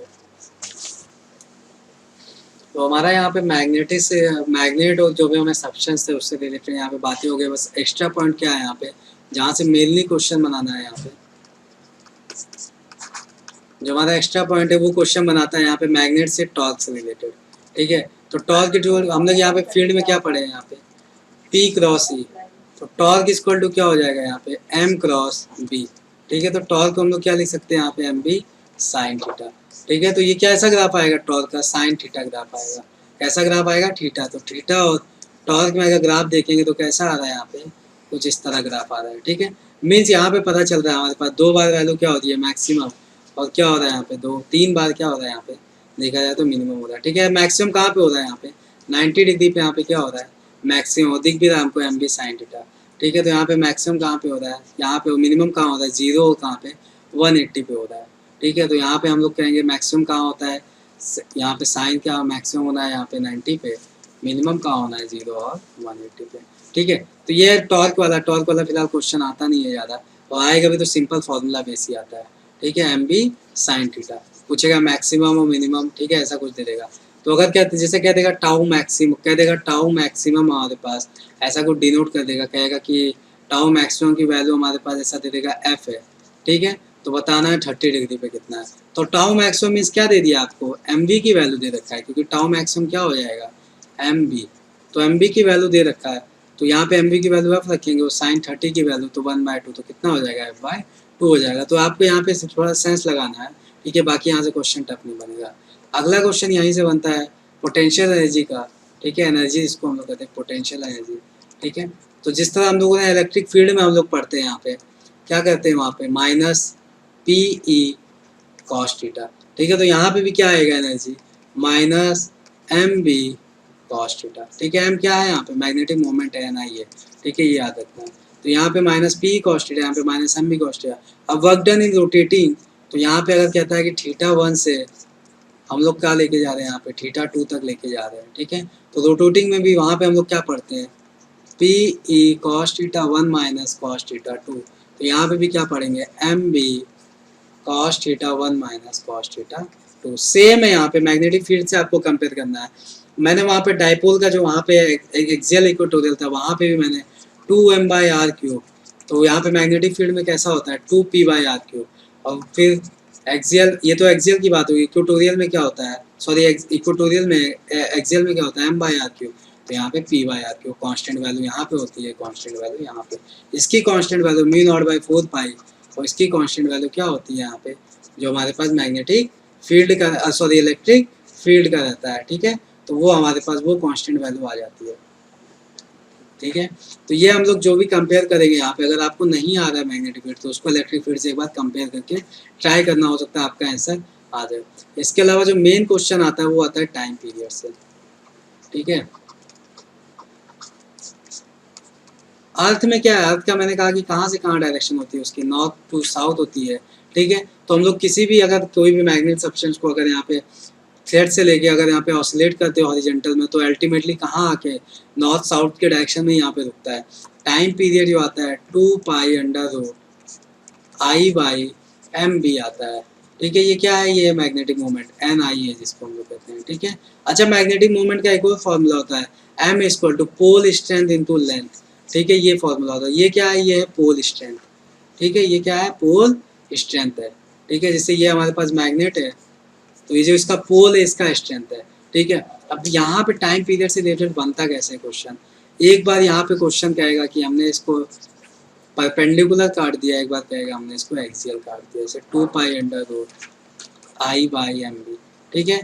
पहला हम लोग कहते हैं कि अगर ये कोई मैग्नेट था, इसको हमने इस तरह काटा, तो इस तरह काटा तो लेंथ कितनी हो गई यहाँ पे L/2 हो गई, ठीक है। मास भी कितना हो गया, यहाँ पे जो हम मान लेते हैं, अगर यहाँ पे मास हमारे पास कुछ था स्मॉल m था, ठीक है, कुछ भी था यहाँ पे मास, क्यों मास क्यों लेते हैं, क्योंकि मोमेंट ऑफ इनर्शिया है यहाँ पे, ठीक है। मोमेंट ऑफ इनर्शिया क्या होता है यहाँ पे ml², ठीक है। वैसे रॉड है तो क्या हो जाएगा ml²/3 ml²/12 ऐसा कुछ होगा। फिलहाल हमें उससे नहीं मतलब, हमें तो रेशियो से मतलब है, क्या होगा, तो मास इंटू L²। तो टाइम पीरियड अब कैसा हो जाएगा, यहाँ पे देखेंगे 2π, जो नया T' आएगा वो कैसा हो जाएगा I क्या हो गया, मास हमारा क्या हो गया, आधा हो गया, लेंथ भी आधा हो गया, तो m/2, और क्या हो जाएगा यहाँ पे L²/4, मीन्स क्या आएगा I/ क्या आना है, 8 आना है, ठीक है। कैसा आना है, I/8, क्योंकि इसका 2 इसका 4, I/8। और यहाँ पे क्या है, मैग्नेटिक मोमेंट, और मैग्नेटिक मोमेंट क्या होता है M×L। तो पोल स्ट्रेंथ तो अब भी हमारे पास है, क्योंकि जब दो मैग्नेट सेपरेट होंगे तो ये भी नॉर्थ ये साउथ, ठीक है। पोल पे तो कोई इफेक्ट नहीं पड़ा, बस किस पे, नेट लेंथ पे। तो लेंथ की वजह से यहाँ पे मैग्नेटिक मोमेंट चेंज होगा, कितना हो जाएगा, हाफ हो जाएगा। तो ये भी कितना हो जाएगा, हाफ, ठीक है। और हाफ होने के बाद में ये भी क्या फील्ड, वही हाफ होने के बाद में दिख रहा है कितना टाइम जाएगा, 4 टाइम, और 4 का रूट लेंगे तो क्या हो जाएगा, 2 बाहर आ जाएगा, मीन्स T' कितना आएगा, T/2 आ रहा है।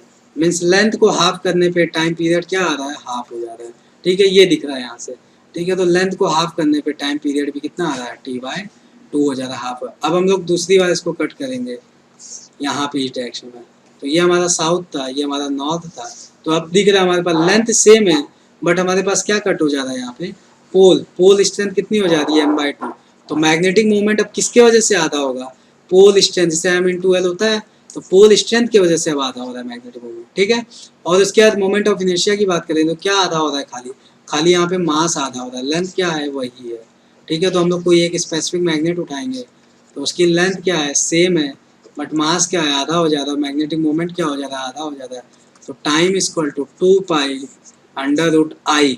तो I क्या है, I डायरेक्टली प्रोपोर्शनल क्या होता है, मास पे, लेंथ तो डिपेंड नहीं, लेंथ तो चेंज नहीं हो रहा है, सीधा m चेंज हो रहा है, तो क्या हो जाएगा, I/2 हो जाएगा, अपॉन m कितना हो रहा है, m/2, और ये क्या हो जाएगा b। तो यहाँ से 2 से 2 कैंसिल, मिलन जब हम एक्सियल से काट रहे हैं तो यहाँ पे कोई इफेक्ट नहीं आ रहा है। तो हमको यही चीज़ याद रखना है, जब हम लोग किसी मैग्नेट को परपेंडिकुलर काटते हैं तो जितने टाइम इसको काटेंगे, जितने 1 2 3 4 पार्ट हो गए, तो टाइम पीरियड भी T/4 हो जाएगा, ठीक है।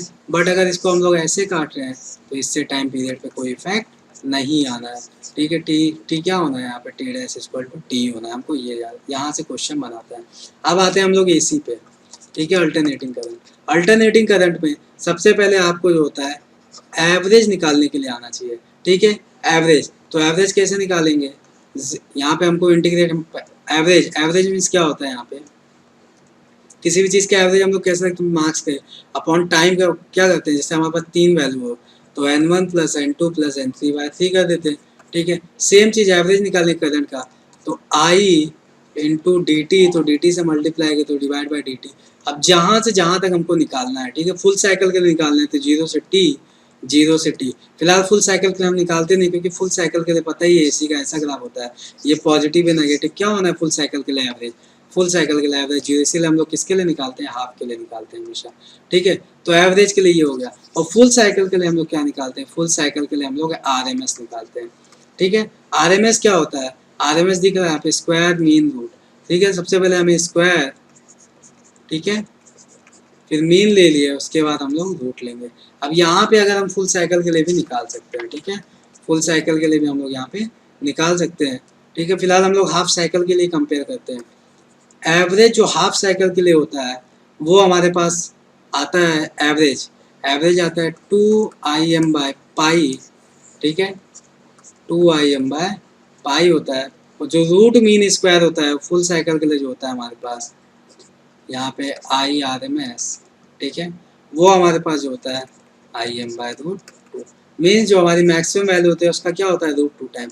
और सीधा सीधा हमें पढ़ना क्या है, हमें क्या पढ़ना है यहाँ पे, आर एम एस क्या होता है यहाँ पे, आई नॉट बाय रूट टू, ठीक है। उसी तरह वी आर एम एस क्या हो जाएगा, V naught by root two. Maximum value का क्या होगा, अपॉन में रूट टू टाइम्स होगा, ठीक है। अब यहाँ पे हमें कुछ सर्किट यहाँ पे ध्यान देना है, सर्किट के बारे में। एक हम लोग सिंपल आर एल सी, ठीक है, पहले हम ये तीनों की बात करते हैं। आर में क्या होता है, वी और एल सेम फेज में होता है, विद फाई क्या होता है, जीरो होता है, ठीक है। तो यहाँ पे हमारे पास जो भी हम लोग पढ़ेंगे तीनों के लिए पढ़ते हैं, फाई क्या होता है, जीरो होता है। तो यहाँ पे जो ग्राफ बनेगा हमारे पास वी और आई, सॉरी वी और आई, तो वी यहाँ पे हम लोग वी और आई के बीच का अगर हम लोग ग्राफ देखेंगे यहाँ पे, तो अगर वी यहाँ से स्टार्ट हो रहा है तो आई भी क्या होना चाहिए, आई भी सेम वहीं से स्टार्ट होगा, कि ठीक है, क्योंकि यहाँ पे क्या है, यहाँ पे कोई हमारे पास डिफरेंस है ही नहीं, फेज में कोई डिफरेंस नहीं है। एल की बात करते हैं, तो एल में क्या होता है, एल में हमारा करंट जो होता है यहाँ पे लैग करता है, ठीक है। वोल्टेज क्या होता है, वोल्टेज हमारा लीड करता है। तो यहाँ पे हम लोग देखेंगे तो करंट हमारा क्या करना है, लैग करना है। मीन्स अगर हमारा ये वोल्ट है, ठीक है, तो हमारा इससे नीचे से शुरू होना चाहिए ग्राफ आई का, क्योंकि आई क्या होना चाहिए, पीछे चलना चाहिए, ठीक है। तो आई का ग्राफ हमारा कुछ ऐसा कुछ बन जाएगा, ठीक है। तो करंट यहाँ पे क्या दिख रहा है, आई क्या होना चाहिए, लैग होना चाहिए। कितना लैग करता है, 5/2 लैग करता है, ठीक है। तो यहाँ से हम लोग कह सकते हैं यहाँ पे करंट क्या होता है, यहाँ पे लैग कर रहा है 5/2 से। अब यहाँ पे अपोजिट करना है, यहाँ पे जो होता है वी लैग करता है 5/2 से। मीन्स अगर यहाँ पे हमारे पास अगर ये V है, क्या है, ये V है, तो करंट इससे आगे होना चाहिए। करंट क्या होना चाहिए, इससे आगे। तो करंट इससे आगे हम लोग कहाँ, मीन्स इसके ऊपर से शुरू कर देंगे कहीं से, ठीक है। ये हमारे पास करंट हो जाएगी। तो ये हमारे पास होगी करंट क्या हो रही है यहाँ पे वोल्टेज लैग करता है। सी में क्या लैग करता है, सी में वोल्टेज लैग करता है। जबकि यहाँ पे हमारे पास जो सर्किट है इंडक्टिव वाला सर्किट है, कैपेसिटी वाला है, ठीक है। तो यहाँ पे करंट लैग कर रहा है, यहाँ पे वोल्टेज लैग कर रहा है, ठीक है। पावर की बात करते हैं तो पावर यहाँ पे तो हमको पता है आई स्क्वायर इंटू आर होता है, वी स्क्वायर अपॉन। बट यहाँ पे जो पावर होगी वो एवरेज लेते हैं पावर, वो क्या होनी है, जीरो। और सेम यहाँ पे भी क्या होनी है, पावर एवरेज जीरो होना है, ठीक है। मीन्स कोई पावर कंज्यूम, वैसे कोई भी हो तो पावर कंज्यूम कौन करेगा, हमारा आर ही करता है पावर कंज्यूम, ठीक है। एलओसी पावर कंज्यूम नहीं करेगा, ठीक है। अब अगली सर्किट हम लोग कंबाइन करके करते हैं, आर एल लेते हैं, आर सी लेते हैं और एल सी लेते हैं, ठीक है। तो आर एल की बात करें तो मैंने कहा आर में क्या होता है, ये दोनों, जैसे अगर हमारे पास करंट है, ठीक है, आई में है, ये भी आई में है, ये भी आई में है, ठीक है। तो देखना है यहाँ पे करंट है, तो आर क्या होना है, ये तो सेम डायरेक्शन में होना है। इसका क्या है, इसका पोटेंशियल सेम डायरेक्शन में होना है। बट इसका को पोटेंशियल क्या होता है, मैंने कहा आई क्या होता है, लैग, और यहाँ पे पोटेंशियल क्या होता है, वी यहाँ पे लीड करता है। तो वी को हमें क्या ऊपर बनाना पड़ेगा, और 5/2 लीड करता है, तो वी यहाँ पे ऊपर बन गया। इसमें क्या होता है, इसमें यहाँ पे वी नीचे लीड करेगा, बट आर क्या होगा, सेम डायरेक्शन में। एलसी में क्या होगा, एलसी में हमारा जो वी होता है वो क्या होगा, वो लीड करता है, और इसका क्या होता है, वी सी लैग करता है। ये दिख रहा है, इससे तीनों हो गया। अब यहाँ पे जो हमें पढ़ना है वो हमें पढ़ना है कितना लीड करेगा, कितना लैग करेगा, ठीक है। जैसे ये एंगल अगर फाई है, ये सब एंगल क्या है, यहाँ पे हम एंगल ले लेते हैं फाई, ठीक है। तो यहाँ से दिख रहा है कि tan फाई कितनी आ रही है, tan फाई हो जाएगी अपनी, यहाँ पे अगर इंडक्टिव्स का VL था, VL बाय VR। यहाँ से दिख रहा होगा tan फाई कितना आ रहा है, VC by VR, negative direction में आ रहा है, ठीक है। यहाँ से tan फाई कितना होगा, यहाँ से tan फाई तो डिपेंड करता है कौन सी वैल्यू बड़ी है, ठीक है, क्योंकि ये तो वी आर हो जाएगा, ठीक है, एल सी आर इसको मानते हैं, ठीक है, एल सी आर सर्किट था अपना, ये वी आर हो जाएगा। तो अब tan फाई देखना, अगर वी एल बड़ा है, क्या है, V L greater than V C, तो क्या हो जाएगा tan फाई, तब तो ऊपर की तरफ बनेगा, तो tan phi V L minus V C by R. तो अगर यहाँ पे वी सी बड़ा है तो फाई कहाँ आ जाएगा, फिर तो फाई नीचे आ जाएगा, और फिर इस केस में क्या आएगा, tan phi equal to V C minus V L by R. अब ये मैटर नहीं करता, फॉर्मूला हमको नहीं याद करना, हमको क्या याद करना है यहाँ पे, लीड और लैग, ठीक है। तो यहाँ पे क्या वोल्टेज लीड कर रहा है, एल में क्या हो रहा है, वोल्टेज लीड, ठीक है, तो एल से लीड कर रहा है, ठीक है, और आर से क्या, कैपेसिटर लीड कर रहा है, तो ये अगर लीड कर रहा है तो कैपेसिटर क्या करेगा, लैग करेगा। और यहाँ पे डिपेंड करता है कि नेट हमारा वो पोटेंशियल लीड कर रहा है लैग, वो डिपेंड करेगा दोनों की वैल्यू पे डिपेंड करेगा, ठीक है। तो ये हमारे पास कुछ सर्किट हो गए।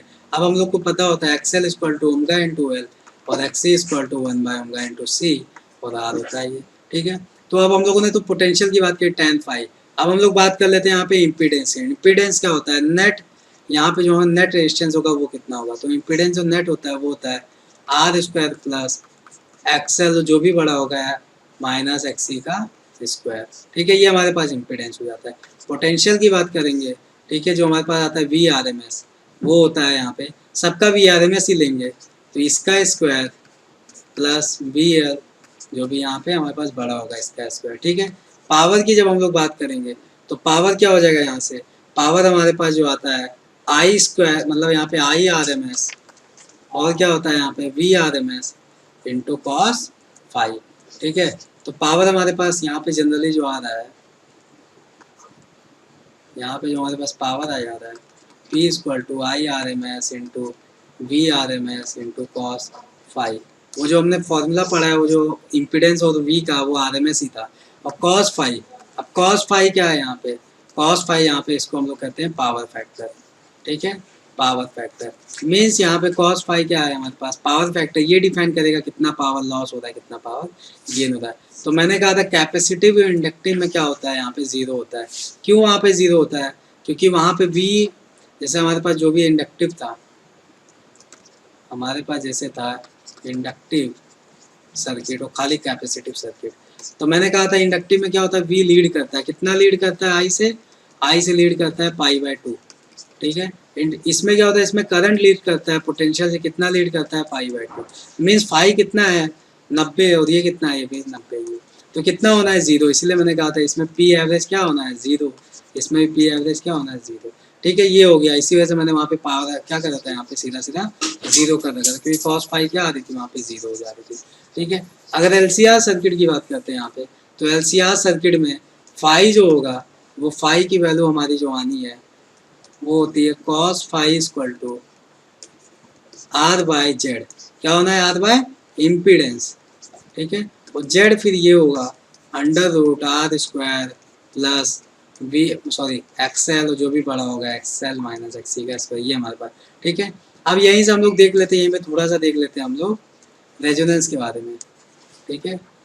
रेजोनेंस, रेजोनेंस जब होता है जब यहाँ पे हमारे पास हो एक्सएल इक्वल टू क्या हो जाए एक्सी, ठीक है, या फिर वी एल इक्वल टू क्या हो जाए वी सी, ठीक है। तो यहाँ पे एक्सएल एक्सी होगा तो ये पावर क्या हो गया जीरो हो गया, तो ये क्या आ जाएगा R by R means one हो जाएगा, ठीक है। कॉस फाइव की वैल्यू वन मीन कितना I R M S into V R M S, power क्या होना है ज़्यादा होना है।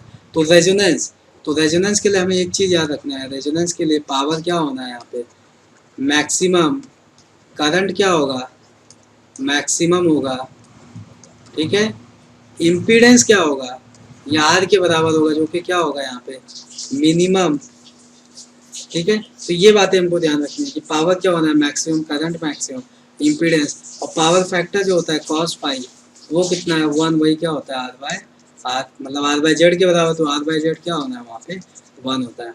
और पावर यहाँ पे जो एलसीआर सर्किट रेजोनेंस, रेजोनेंस के केस में और क्या याद करना है XL equal to XC V L equal to V C, generally आपको रेजोनेंस का ही केस बना के देगा, ठीक है। तो ये सब बातें आप ध्यान रखिएगा कि पावर मैक्सिमम करंट मैक्सिमम, लेकिन आर क्या होता है यहाँ पे मिनिमम, और V L equal to V C XL equal to XC. तो ये एलसीआर सर्किट यहाँ पे आपको जब भी देगा यहाँ पे पावर ही पूछता है वैसे एलसीआर सर्किट, और कंफर्म एसी में 90% चांस एलसीआर सर्किट का रेजोनेंस ही देगा, ठीक है।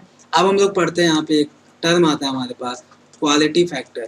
ठीक है, क्वालिटी फैक्टर क्या होता है, ये एक्चुअल में रेशियो होता है VL/, यहाँ पे VL अपॉन VR का रेशियो, या फिर इसको हम लोग कह सकते हैं XL अपॉन R का रेशियो, या फिर XC अपॉन R का रेशियो होता है। ठीक है, और इसको हम लोग क्या लिख सकते हैं, इसी को हम लोग लिख देते हैं 1/R√L/C। ठीक है, तो क्वालिटी फैक्टर ये क्या होता है, इसका रेशियो होता है। ठीक है, याद रखना जितना शार्प क्वालिटी फैक्टर होगा, मतलब क्वालिटी फैक्टर हमारे पास जैसे ऐसा ग्राफ आता है इसका कुछ, ठीक है, ये जितना शार्प रहेगा, ठीक है, मतलब जितना ये शार्प होता चला जाएगा, क्वालिटी फैक्टर उतना ही शार्प, जितना शार्प होगा उतना ज़्यादा होगा, और आर की वैल्यू मीन्स रेजिस्टेंस की वैल्यू उतनी कम होगी। ठीक है, यहाँ से भी दिख रहा है रेजिस्टेंस कैसा है, इन्वर्सली है, तो यहाँ से भी दिख रहा है। फिलहाल ग्राफ में अगर पूछता है तो क्यू जहाँ ज़्यादा है वहाँ आर क्या करना है, आपको कम करना है। क्वालिटी फैक्टर यहाँ से क्वेश्चन बना रहा है। ठीक है, तो क्वालिटी फैक्टर ये भी दिख रहा है, एल क्या होना चाहिए ज़्यादा, सी क्या होना चाहिए कम होना चाहिए, आर क्या होना चाहिए कम होना चाहिए। ठीक है, तो ये दिख रहा है हमारे पास। तो क्वालिटी फैक्टर ये हमारे पास यहाँ पे मैक्सिमम जितना एसी से था, क्वेश्चन तो यहीं से बनने वाला। इसके अलावा हम लोग क्या पढ़ते हैं, ट्रांसफार्मर से भी क्वेश्चन आता है। ट्रांसफार्मर के लिए क्या याद रखना है, ट्रांसफार्मर के लिए आपको याद रखना है कि नंबर ऑफ टर्न्स यहाँ पे क्या होता है, inversely proportional to current and directly proportional to potential. ठीक है, आपको प्राइमरी देगा, प्राइमरी करंट और प्राइमरी क्या नंबर ऑफ टर्न्स देगा, और आपसे सेकेंडरी कुछ यहाँ पे नंबर ऑफ टर्न्स देके सेकेंडरी करंट या वोल्ट कुछ भी पूछ सकता है यहाँ पे, बस आप रेशियो ध्यान रखिए। ठीक है, हाँ एक चीज़ याद रखना है आपको, जब कभी अगर दे देगा कि यहाँ पे एफिशिएंसी, जब हमको एफिशिएंसी की बात करेगा, ठीक है, अगर कुछ नहीं दिया है तब तो हम क्या करते हैं, हम प्राइमरी बराबर सेकेंडरी करते हैं। ठीक है, जितना भी पावर प्राइमरी में जा रहा है उतना ही पावर क्या सेकेंडरी में। बट अगर कहता है कि एफिशिएंसी कुछ है हमारे पास, ठीक है, ईटा इक्वल टू, तो ये P output upon P input रखना है। ठीक, कुछ नहीं दिया है तो हम एन की ईटा की वैल्यू क्या रखते हैं 1 रखते हैं। बट अगर हमारे पास कुछ दे रखा है तो ये कितना हो जाएगा, V of secondary I of secondary, ये क्या V of primary I of primary, फिर यहाँ पे V secondary I secondary into क्या हो जाएगा eta V primary into I primary. फिर यहाँ पे डायरेक्टली दोनों बराबर नहीं होंगे, यहाँ पे क्या होंगे ईटा पे डिपेंड है। ठीक है, बट अगर कुछ नहीं कहा है तो ईटा की वैल्यू में क्या रखनी है 1 रखनी है। वैसे जनरली ईटा क्या देगा 1 ही देता है।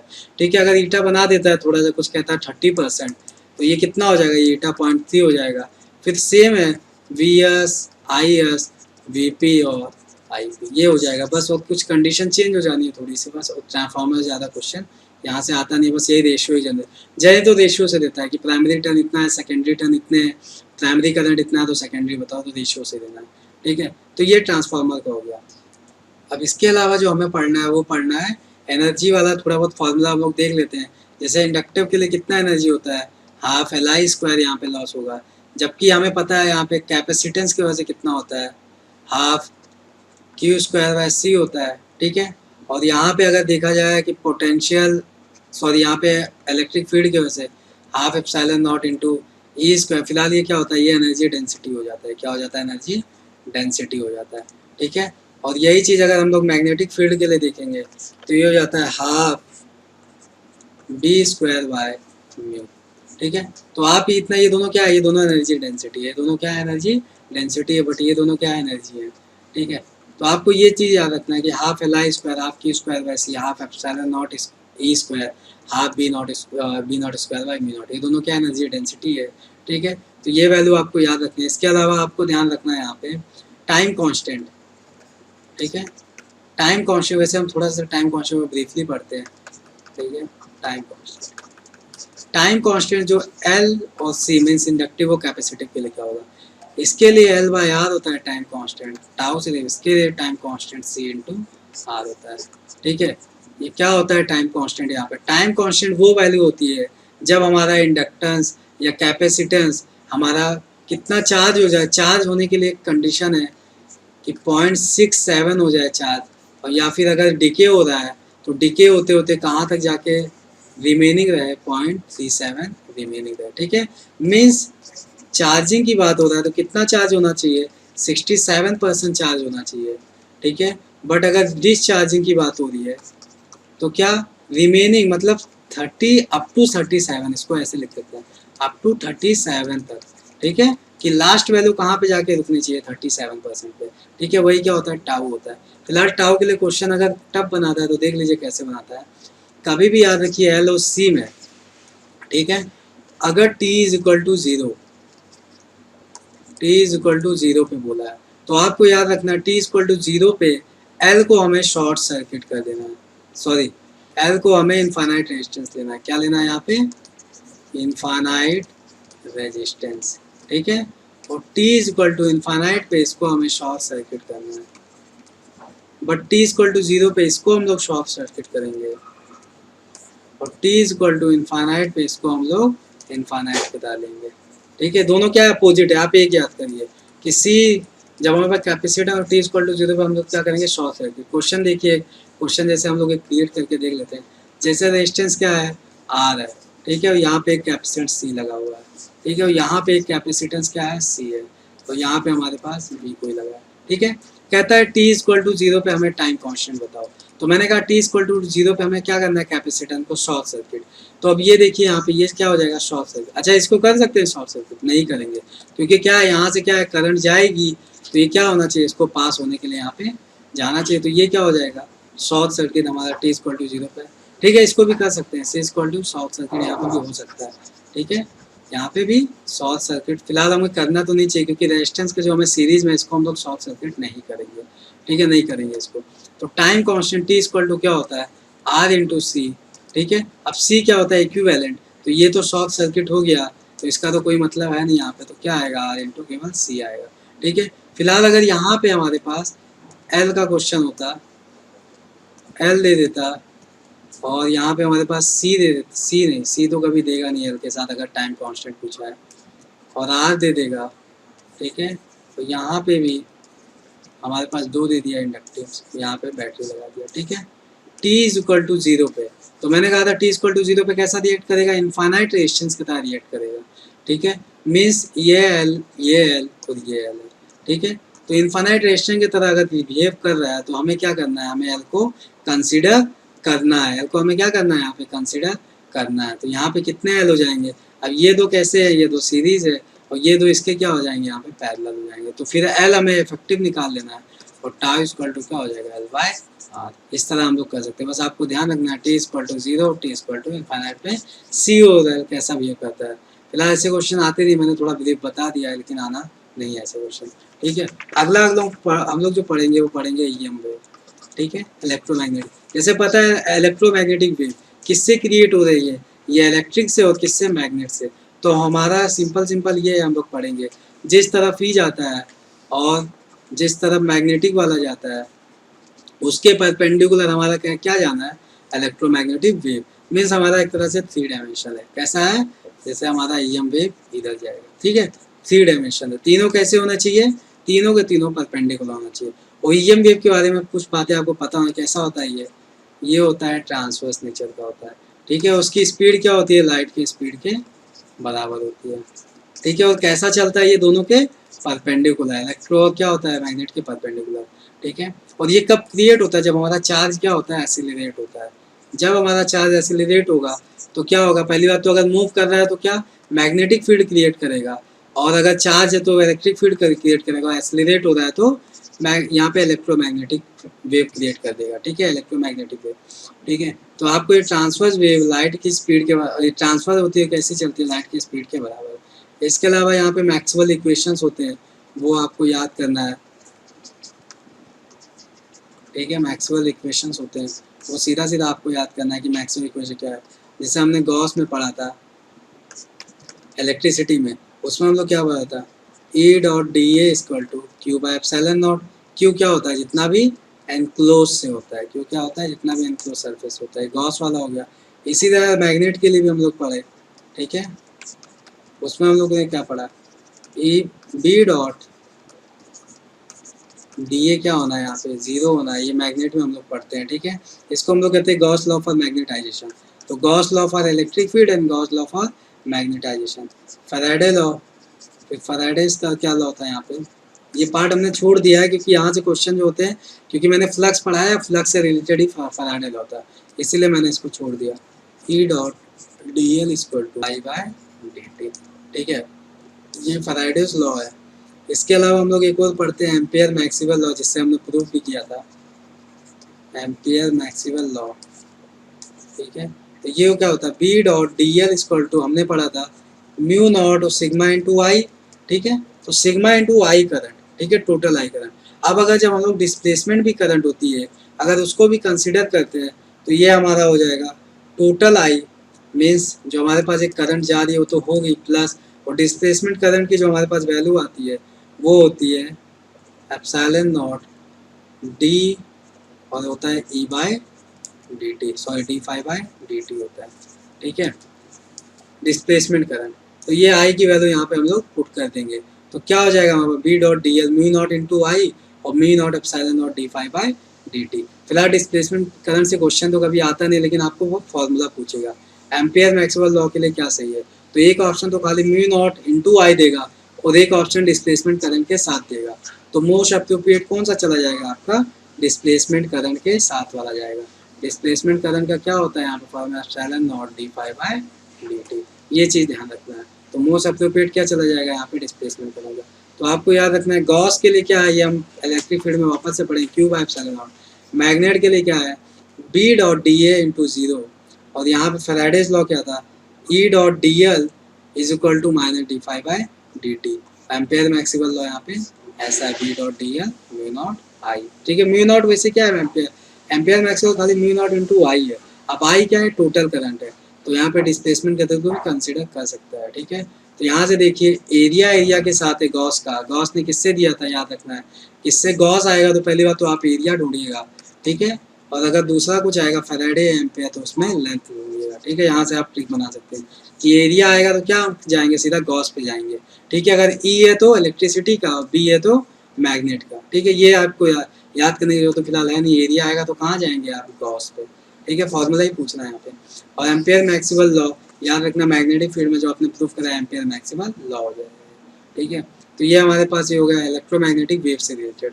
अब यहाँ पे कुछ एक्स्ट्रा पॉइंट है जो हम लोग पढ़ते हैं कि इलेक्ट्रोमैग्नेटिक वेव की एनर्जी कितनी होती है। तो इलेक्ट्रोमैग्नेटिक वेव की जो एनर्जी होती है वो इक्वली डिवाइडेड होती है इलेक्ट्रिक में और मैग्नेटिक में। जैसे यहाँ पे एनर्जी डेंसिटी क्या पढ़े थे, half epsilon naught E square, यही हो जाएगी इलेक्ट्रोमैग्नेटिक वेव की एनर्जी डेंसिटी, क्योंकि क्या होते हैं, इक्वली डिवाइड होते हैं।